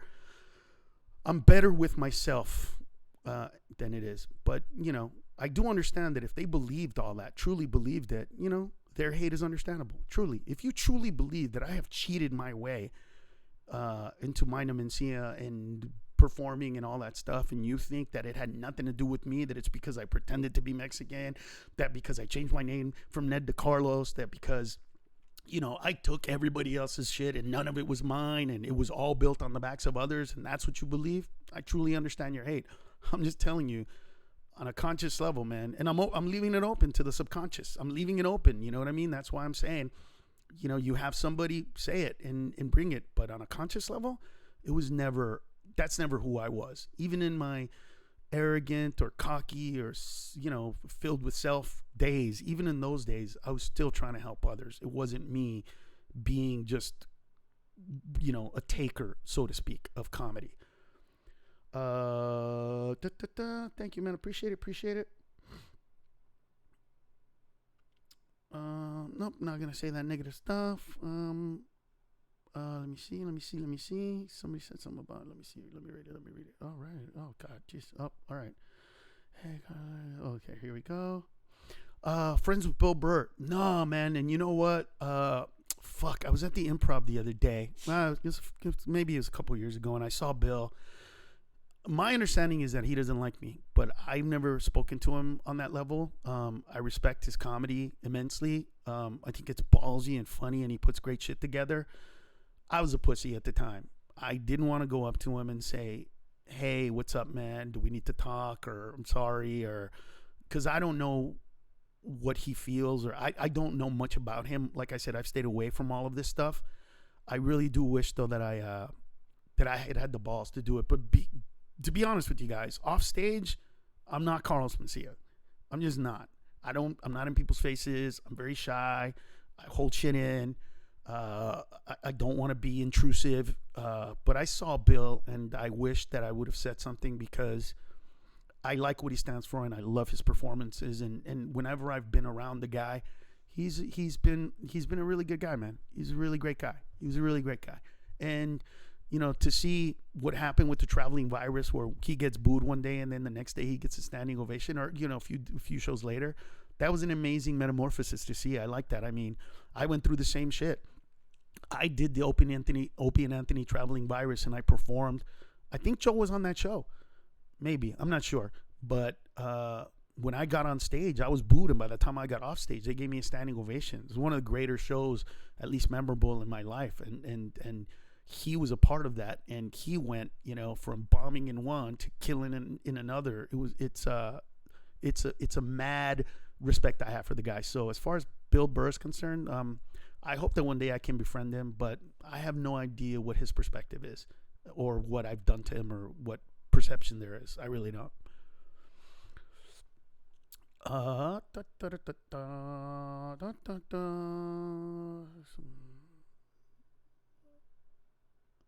the heckler in Miami. I got it.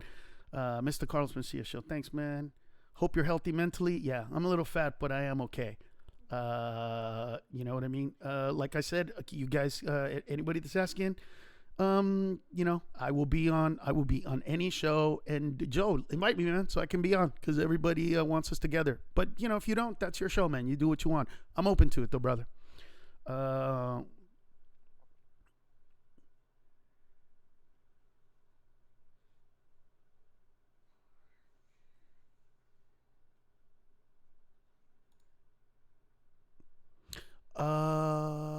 When you heard Patrice O'Neal and Opie and Anthony and even Jimmy talking shit about me because of that, it made me upset. How could anyone misunderstand that? You know what? I don't know, man. I don't know how other people go it. You know what I'm saying? I don't know. Yeah, I'm willing to do any show, man. I'm open to it. I have no problem. Let me see. Valuetainment had the right idea. I like that. Someone just said they're all titiris. Oh, that's funny. You should never apologize to Joe. Well, I will apologize to anybody that I've harmed, whoever that is. If Joe points out that I've hurt him in some way, I have no problem apologizing. I just at this point don't know what I would apologize for. Like I said, if you want me to apologize for joke stealing, please tell me the joke so that I can apologize not just to you but to that individual. But for there to be some blanket hamburglar thing, it's very difficult for me to go there, because I'm math, and you know, I'm not negating anything. I'm just saying, just point me in the direction so that I can say something to those individuals, that individual, and even to you guys as fans or as comedy fans, not even my fans. Let me see. Healthy mentally. Yep. Nothing to apologize for. Yeah. Oh, you like. Welcome to Madonna's. All right, guys. Let me see. Okay. Okay. Let me see. Show it. And let me see. Hope you. We got it. Let me see. Every people reach. We need. There's a bogus accusation. Blah, blah, blah. It's not disingenuous. You have to initiate the conversation. Do it for the fans. You're not fixing things with him. You're fixing things with your fans. Well, I don't understand Damien, I don't understand what you mean by being disingenuous. I don't have a problem with anybody, but that person has extended a problem toward me. So how do you, Damien, and I want, if you can respond, Damien, how do I do that? I know you said all these things about me, and so like I legitimately don't know how to make that connection. And if you have a way, then let me know. But fixing things with my fans, that's what I'm doing right now. I don't even know fixing. I'm just being honest. I'm not, I'm just answering questions, which is what I would do on any show, by the way. But look, if you guys are fans of Joe's, go tell him. Go tell him to put me on, man. Tell him that I'm willing to go on and do and answer any question and be completely open. And, I don't have a axe to grind or anger or negativity. I'm in a good place, man. So I'm open to it, guys. Smoke some weed. I'm not gonna smoke weed. My son right here is like, Dad, you're gonna smoke weed? Why? Okay, here we go. Oh, there's a good one. Hold on, here's a good one. Shh, be quiet. Some makes sense for free. How would you explain the build the wall joke you and Ari both seem to do? Felipe Sepulveda, the wall joke. 10. Oof, that went back. 10 comedians did that joke. 10. It's easy joke to do. You're gonna kick Mexicans out and then build a wall. Who's gonna build it? Bill Maher told that joke. I told that joke. Ari told that joke. Dennis Miller told that joke. D.L. Hewley told that joke. 10 people legitimately told that specific joke. But like I said, think about this. 10 comedians told that joke. That's real. You can go check it. You can go online and look, pull it up. It's not just me and Ari. And yet, I'm the only one accused of stealing that joke. And inversely, when you're a comedian of fame and people come up to you and they're like, hey, you're doing a show. Is it okay if I open for you? You're doing them a favor, to put them in front of a sold out audience, most of the time. Because once you're sold out, you don't need anybody else. And when you're funny, I'm renowned for going on long. Renowned. So I don't need somebody to fill 5 minutes because I can't do the time. So that joke is one of those jokes that wrote themselves. It's just, like I said, when you have a reputation, at the time, if I was smarter, I would have just immediately stopped doing the joke. But Bobby Lee, ironically, was the one on that day that said, hey, is it okay if my buddy goes on? And I said, yeah, sure. And it was Ari. Actually, you know what? I couldn't hear what he was doing because I was in the green room in a place called the Ice House, and we couldn't get the audio. So I don't ever remember hearing him tell that joke, but a bunch of us did. And I was telling that joke for a long time before that, there's a lot more with Ari that happened, that leads into a lot of this stuff. Well, I'll tell you what happened. Ari beat the shit out of Bobby Lee. So Bobby Lee called me up and said, hey, don't book Ari on your show for anything. He beat the shit out of me. That night I went to the Comedy Store. Ari was there. I said, hey, Ari, why are you beating the shit out of Bobby Lee? You're 6'4", he's 5'3". What are you doing? And he said, if I see him again, I'll beat the shit out of him again. So we were going to book him on the show to play Jesus on this parade sketch that we were doing. And I didn't book him on the show not because Bobby told me to. Well, yeah, because of Bobby told me to. But had he said like, shit happens between us. But when he said, if I see him again, I'll beat the shit out of him, I thought that was mean and cruel. And I supported my friend Bobby. And it was after this that all the shit came around. And you can ask Bobby Lee about that himself. Why did I change my name? I changed my name from Ned to Carlos because all of my performances were built on my ethnicity at the time. Everybody thought I was Mexican. My mother's Mexican who raised me. And so it was easy to embrace my heritage. It was easy to say, you know what? When I go up on stage, I do look like a Latino. I do sound like a Latino. And having a name like Carlos instead of Ned probably embraces that. Which, by the way, most artists do the opposite. Most artists go from ethnic to non-ethnic.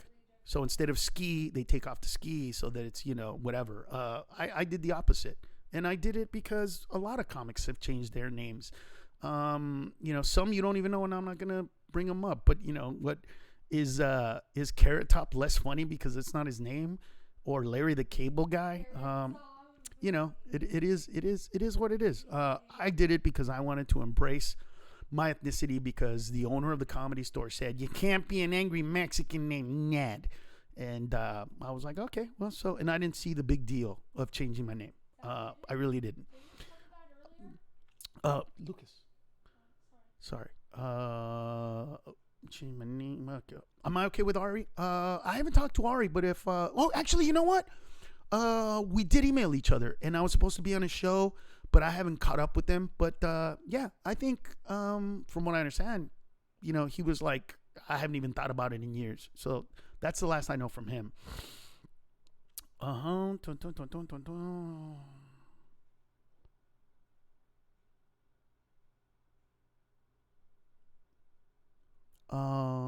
Joe mentioned something about me that I said about him on Opie and Anthony show. No, I never said anything bad about him on Opie and Anthony. What happened was I was performing. I think I was performing before I was on Opie and Anthony. I was performing at in Tucson, and this guy asked me about Joe, and I said, "Oh man, even Joe said the other day," and he had said this, and I think he said versions of this before. That I'm a great entertainer, and that's it. And that's all I said. I never said anything bad about it. And so when I was on Opie and Anthony, they go, dude, were you talking shit about him? And I go, no, I never did. And I go, yeah, you did. I said, well, play it. I'm sure you have excerpts of it. And they played it. And all I said was exactly that Joe had said that I was a great entertainer, that, and that was it. So no, you can go online and see it. I wanted to say some shit about comedians, but thank God I've not done that, and there are days every once in a while when I regret that, but the majority of time, I'm really, really happy that I chose to not engage in that way, and that,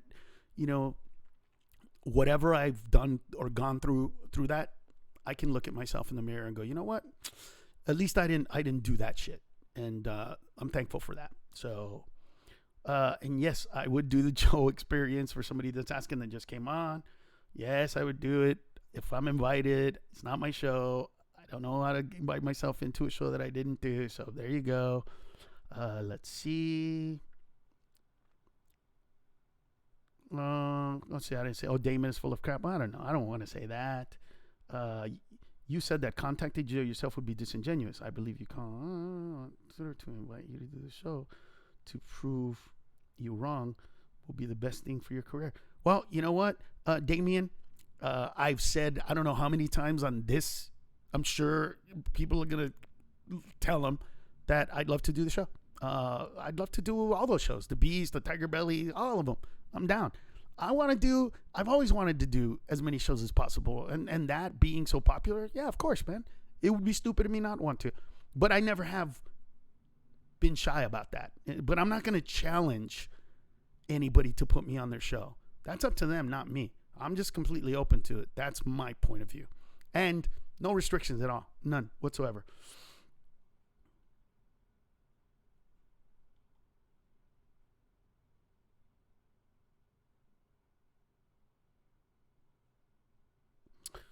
So, Mac, again, you're saying, so Mac says, you keep using double speak by saying that people accuse me of stealing everything. First of all, if I stole 3 jokes, you think anybody would give a shit? Would you give a shit? No. This is 10 years later. Do you think this is about 2 or 3 jokes? And if it is about joke stealing, why is my name relevant? Why is the rumor that I'm German relevant? It's because it was way more than that. And by the way, again, I've never ever said that I haven't, like when I was young, I did other people's acts trying to find myself. But by the time all this shit went down, I wasn't that guy. And so you want me to apologize, or you want me to apologize to Ari for a joke that I was telling before I saw him do it, and I can prove it? I can prove to you that I told that joke before I saw him that night. Proof, 100%. And 10 other comedians did it. So Bill Cosby, I got no excuse for that. None. I don't ever remember seeing Bill Cosby. I'm not a fan of his work like that. I like more edgy stuff. I don't ever recall, but the similarities from what are just unfathomable. But I did call him. I did get in contact with him, and I did apologize to him. And you know what? If it makes anybody else out there feel better, because you think that I slighted you with that joke, I'm completely sorry. But, again, some blanket statement, it's just not where it's going to go. Mac, it's not. That's like me telling you to apologize for spousal abuse, and you're like, I never did that shit. What are you talking about? And then, somebody going, you know what you did. And you're like, what the fuck? I never hit my wife. It's kind of one of those things. You know what I mean? Like, I don't have a problem looking at you in the eye and saying I'm not a perfect guy. And, I have no problem addressing this stuff. And by the way, I'm smart enough to realize that I can come out here and say, hey, guys, I just want everybody to know that I'm really sorry that earlier in my career, when I was doing Mind and Mencia, I was stealing everybody's jokes and it's not who I am anymore. And dude, I can do that and be disingenuous. What I'm saying is, on a conscious level, that was not me at the time. On a subconscious level, I don't know. Show me that I did it so I can say, oh, fuck, I did not know that. Outside of that, I don't know how to do what you're asking me to do. I just don't. I hope you don't go. It's pointless. You love to see on the Anthony Comedy show. Yeah, hell yeah, man. I'll do that. Oh no, I was on Anthony's show. It was really fun, actually. It was pretty cool, man. We had a good time. Let me see.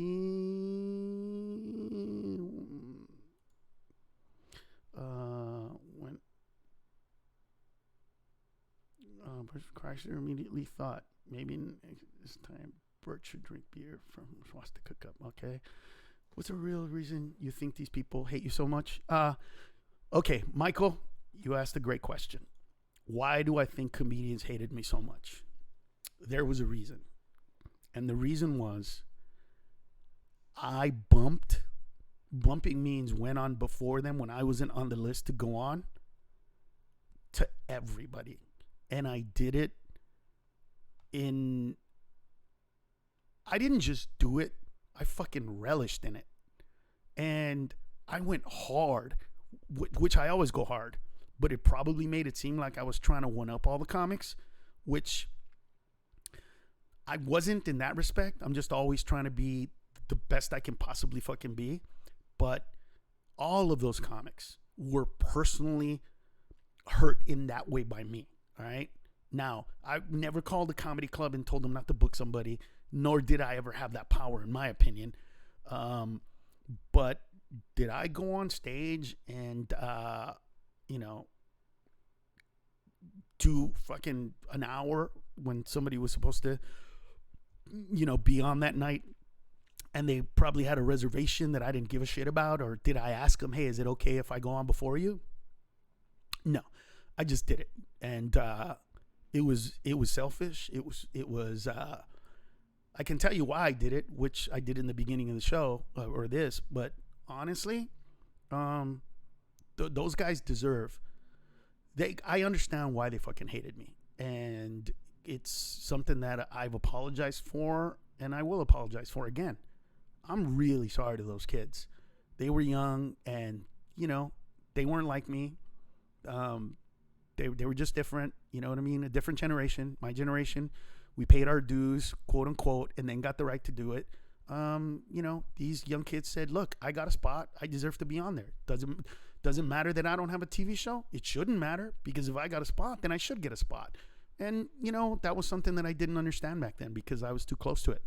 But I do completely understand now. And it was fucking wrong. And the hate that I got for it, it's understood. I wish that I would have figured it out sooner and looked back at it and not let my ego get in the way. But, a lot of these years was me fighting with myself. Part of me going, fuck them. Nobody gave a shit when I came home at 2 o'clock or 3 o'clock. Dude, me and Eddie Griffin can tell you stories about being on stage until 3, 4 o'clock in the morning because we went on so late because other comics came in and bumped us. So, there was a part of me at certain periods of my life that were like, fuck them. Nobody give a shit about me. But, I got to a place where I'm like, look, times change. and it doesn't matter. There was a time in this country, and if you are, you can Google it. I don't know what episode it is, but there's a TV show called Cheers, where Sam slaps Diane in the face, right? So there was a time when on television, a man could slap a woman in the face and it was funny. That shit can't happen today. But it would be like an artist going like, well, wait a minute. My dad used to slap the shit out of my mom, and my mom used to slap the shit out of me. Why can't I slap the shit out of my kids and wife? It was that going on inside of me, and it was completely wrong. And I have no excuse for it other than to give you an explanation as to why. But there is a reason that they fucking hated me, and I can't fight that because that's real. And if that was me, and I felt the same way and came from the same generation, I'd feel the same way as they did. Let me see. You're number one fan. Thank you. What's up with the Valuetainment interview? It's funny. Joe Rogan shoot himself. No. It's cool. Okay, I get it. You should carry man. But report I'm not. It's good. Comedians do other people's. No. We already addressed that. Okay. Me being German is important because I Latinized my name for fame. Josh, my birth name is Ned Arnell Mencia. My mother and father are from Honduras. Their mother and father are from Honduras. Their mother and father are from Honduras. Now, my understanding is that my sister did some research and says that great-great-great-great-grandfather came from the Cayman Islands through, not Germany, England, but I'm not sure. And again, I said this earlier. I changed my name from Ned to Carlos to embrace my ethnicity. By the way, I wish that from a numbers perspective, I don't wish, but if I could have got away with being the average white American when 70% of Americans are white and only about 6 to 8% are of Mexican descent who speak English, I'm not an idiot. Ned is a way better name. A way better name. I did it to embrace my name. And you know what's funny? A lot of artists change their name. And I don't want to talk about them because it seems like it's bad. But from something ethnic to something not ethnic. And they don't get shit for trying to be, Americanized. I get shit for embracing my ethnicity. And by the way, here we go again. This is about me cheating my way to success. I don't know what to say to you, man. I will repeat this one more time. I have gone to Central, South America, Spain, and the Caribbean, and people speak Spanish to me. I have been to Germany. Never, ever has anyone started a conversation with me in Germany by saying, Sprechen Sie Deutsch? Never. That means, do you speak German? So I did not do that for fame. As a matter of fact, I can probably tell you that if my name was Ned, there are certain parts of the country where I probably would have done better in ticket sales in the beginning of my career as opposed to Carlos, especially when the ethnic part of it is not what they want. There's a reason for that. And so basically what you're saying is you were a majority of the country, but you took advantage by being a minority. It doesn't make sense to me. Plus, ethnically, if you knew me, you would know my mother who raised me, her family is Mexican, straight up. That's how I grew up. I grew up being told that I'm Mexican, and that's the way it was. So I'm sorry that you feel that I took advantage of that, but that's not what happened there. Yeah, I love Bobby Lee too, man. I love Bobby Lee too. There's a lot of drama in that, but I love Bobby Lee. Let me see. Jose Marta, hey, before it's worse, just found that joke to be so unlike everything I have ever heard from you. Specials. That's it. Oh, you know what, Marta? No, because I used to tell a joke way in the beginning. And if you don't believe me, ask my brother Albert. I was on the 101 going south.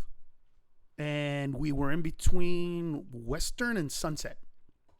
And I went, this is exactly what I did. I was in the car and I went, nobody said there's a fucking fence. And my brother Albert went, shit, that's going to be a joke, isn't it?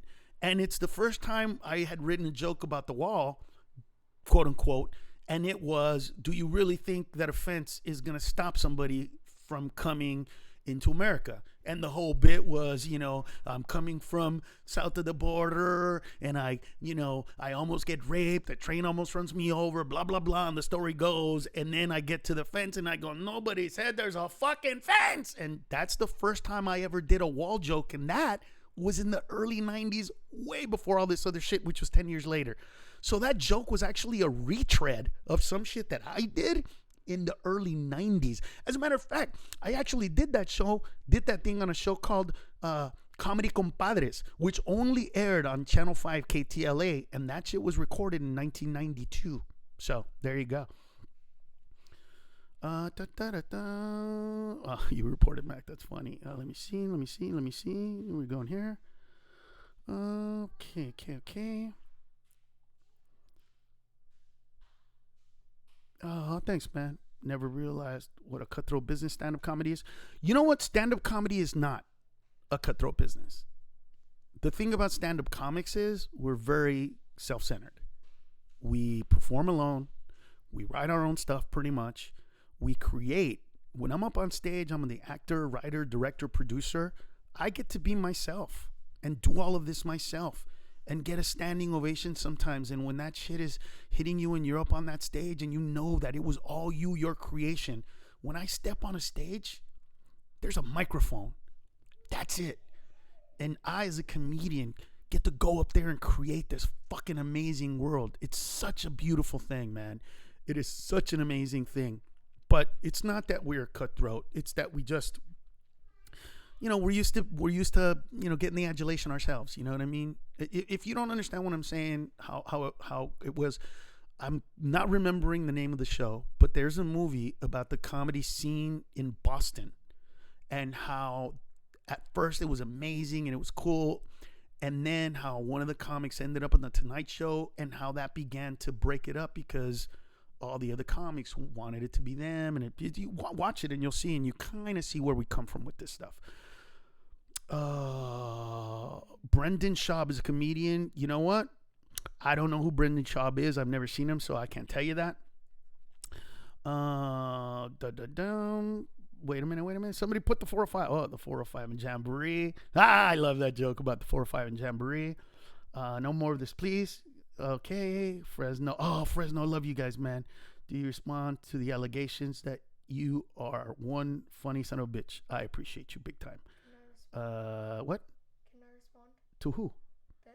What? This. Hey, Carlos, does your son do social media? No, he does not. I want it, though. No. I will only allow my son to go on social media when I know that all this shit has subsided, because this is my burden. My mistakes led to all of this shit. Now, the mistakes were, at this point, treating people poorly and being selfish. Like I said, I'm open to you proving that I did something wrong, and I'll apologize for that. But I don't want my son, who's 13 years old, to have to deal with this shit on this level, because he's 13, man. He doesn't need to see this. He doesn't need to do this. So part of me taking care of this and trying to put it past me is so that it's past him. The last thing I would want is for, somebody in his group of friends to be like, hey, man, I saw this comedian the other day. He was really funny. And then somebody go, hey, man, Lucas's dad is Carlos Mencia. And for somebody to be like, well, I don't mean to be a dick, but, man, he steals shit, or whatever that comment would be, that would destroy me. So I'm trying to, as best I can, leave a better legacy for my son. So, no, he's not on social media. And he won't be until I feel like it's okay for him to be around it. That he's old enough to deal with the bullshit, or, whatever that is. But as of now, no. Let me see. Thank you. Let me see. Oh, crap. All right. Whoa, shit. We got stuck here. All right. Boom, boom, boom, boom, boom. Let me see. Oh, wait. Somebody said about German jokes. They have never listened to This Is Carlos. A lot of German jokes. Oh, that's funny. Okay. People actually laugh. Let me see. 405 in Jamboree. Let me see. Jamboree opportunity. Stop explaining shit. Let's just be funny. No, I'll be funny. I promise. This is just something I got to get out of the way because I want all of these people to understand that I actually do appreciate their voice, whether they like me or not. I just want them to dislike me for the right reasons. If you're not going to like me, like the guy who said, this guy just sucks. Great. I have no problem with that comment. That's fucking real. Yeah. Karate Jim is like, no more of this, please. Just be funny. Don't worry. We'll do some funny shit afterwards. I promise. Not today, maybe, but, something. Any comments you enjoy? Some young guys? Yeah. Young comic, man, Cisco Durant. You got to check his ass out. He's, what's the best gift I've ever gotten from a fan? A dildo. That's the best shit I've ever gotten from a fan. Yes, he is a minor, by the way. Reading my comments, not a problem. You may tell me, no. Yes, are you in Yonkers? Is it safe? Oh, yeah, Yonkers was awesome. Had a great time. Saw you in Yonkers. Love Yonkers. There you go. Be yourself. Ba-ba-bum. Oh, let me see. They tried to silence you because, I don't know about that. I'm just, dealing with. Let me see. Let's go way back. Did you take apart the Mexican protest lead by Gene Pompa against Jay Leno? No, I did not. I did not go against that because he was putting some other Latino comics on there, just not, all the ones. So I didn't go there. But Gene, I fucking love Gene, man. Gene is hey there, little bear. Love Gene Pompa. Makes me laugh like he just makes me laugh. I hope your son knows. Pueden ser en español. People are writing in Spanish. Gracias, Sebastián. Gracias. Who is in my class of comic? I have no idea. That's for you guys to decide. I don't get to decide what the world thinks of me. The world gets to decide what they think of me. I just get to be myself. They will attack you through your son. That's not. Yeah, they will. Any regrets in life? Yeah. No. I mean, what are you going to do? You can't go back and change it. So regrets. You know what I teach my son? Remember the past, don't live in it. Change what you can. And you can only do that in the now. Change it in the now. Yeah, sure. Okay. Take your phone. 99.9 Latinos have some European roots. Of course we do. Well, most of us do anyway. Number one. Let me see. Oh, here's one. Let me see. There you go. It's good to see you. Since before. My name is here. Boom, boom, boom. Okay. Story about the cripple guy. Oh, I love that guy. I love that. That's a real story. The cripple guy at the amusement park. For the first time in Tempe. Okay. All right. Let me go all the way down. All right. Here we are. I'm set up for a joke. No. Amen. So true. Carlos, your son is a sidekick. Fear nothing. Regrets. How was Bobby Lee when you brought him to visit Honduras? Bobby was awesome. Bobby was amazing. Dildo. Yeah. You enjoy being. Yes. Yeah. Let me see. And my name is here. Had your brother. Yeah, that was really my brother, and he's doing really well. He's a truck driver now. So anyway, listen, guys. One day, el que nada debe, nada teme. No, miedo no tengo, loco. Nunca he tenido miedo, pero también, hay personas que ven lo negativo y no ven nada positivo en lo negativo. Yo soy una de esas personas de que trata de sacar lo mejor posible de todo lo que pasa y aceptar responsabilidad. ¿Qué hice yo? All right? So I'm a Catholic, and there's one prayer where we go, because of me. So mi culpa, por mi gran culpa, to accept what it is that you've done to create a situation. And that's what I've been trying to do, to look at what I've done and to create a situation in myself where I can be honest about what it is. And it's taken a long time, man. Ego has stopped me. in many ways from growth, but I'm in a different place now. So I'm happy to do it. Do you think YouTube and the internet being new in 2000 had something to do with people talking? Probably. Maybe.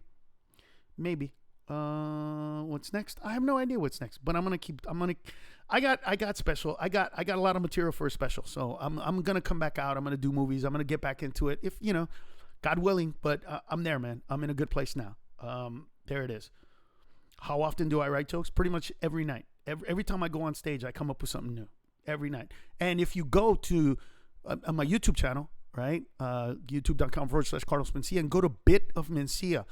There's about 45 to 50 bits. All of those bits were written the week of that those things happened.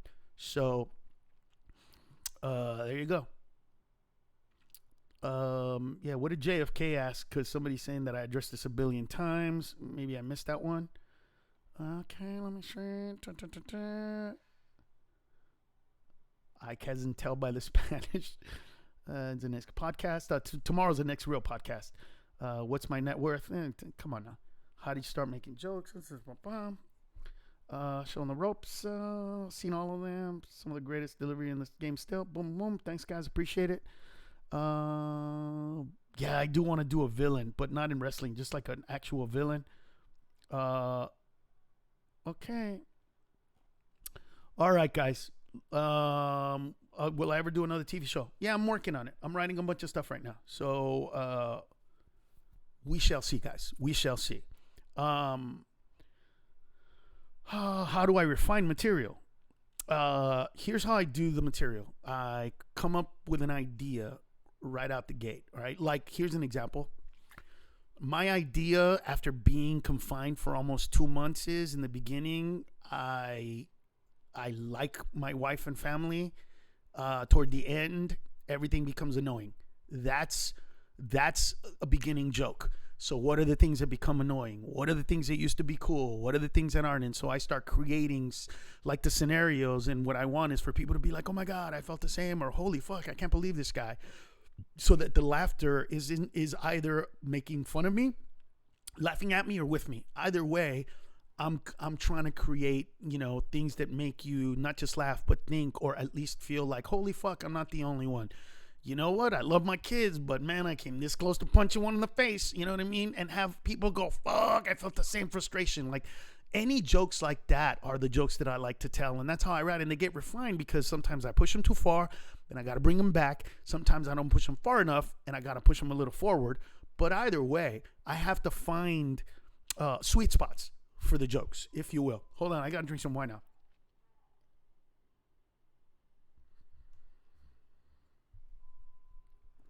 Let me see.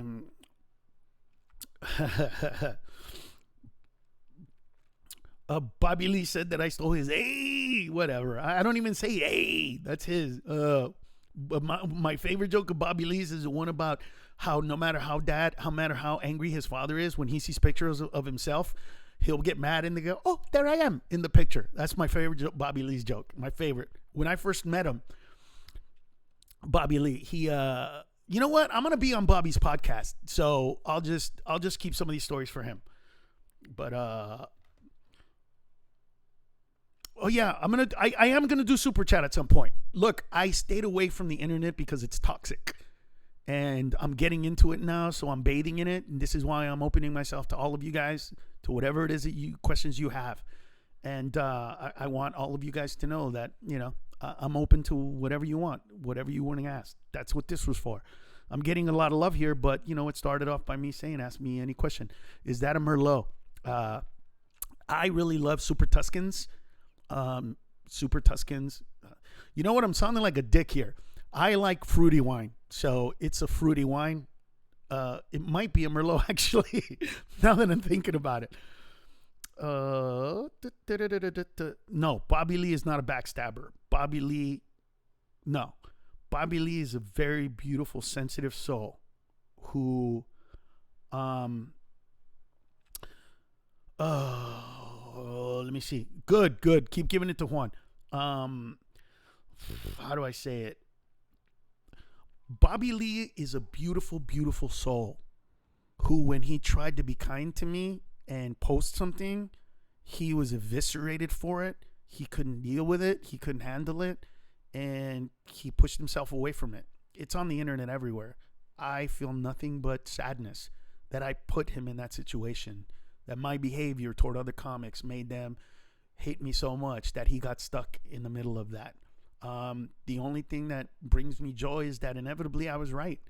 He was funny, and he does belong on TV and movies, and he does belong on the stage, and he did belong on Mad TV, and I had something to do with that. So that makes me very, very happy. I love him. Let me see.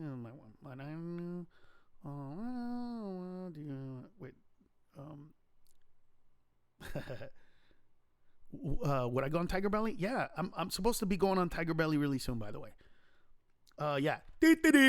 Listen, guys, I've been on for a while. I don't even know how long, but I know it's really long. And the whole point of this was to address any of the negativity and to be honest with you guys about it. And so I didn't get as many as I thought. Maybe it's because I've been deleting them and blocking them from the site so that they're not here. But for all the rest of you, just please pass this around so that everybody can get to see the questions and the answers. I thought, that was cool. And I love Puerto Rico. I performed at Camp Buchanan last year, and it was one of the coolest things ever, man. Listen, guys, I appreciate you. I love you. Thank you so much, all of you, for all the comments and all the questions. And tomorrow's podcast will be, I think, at 6 or 6:30 with me and producer Bert. And then Fridays at 5 o'clock, we do a podcast with Kevin Dombrowski, myself, Cisco Duran, and Juan Villarreal. Sometimes producer Bert, sometimes not. Appreciate you guys. Thank you so much. And it is time to go eat. Be well.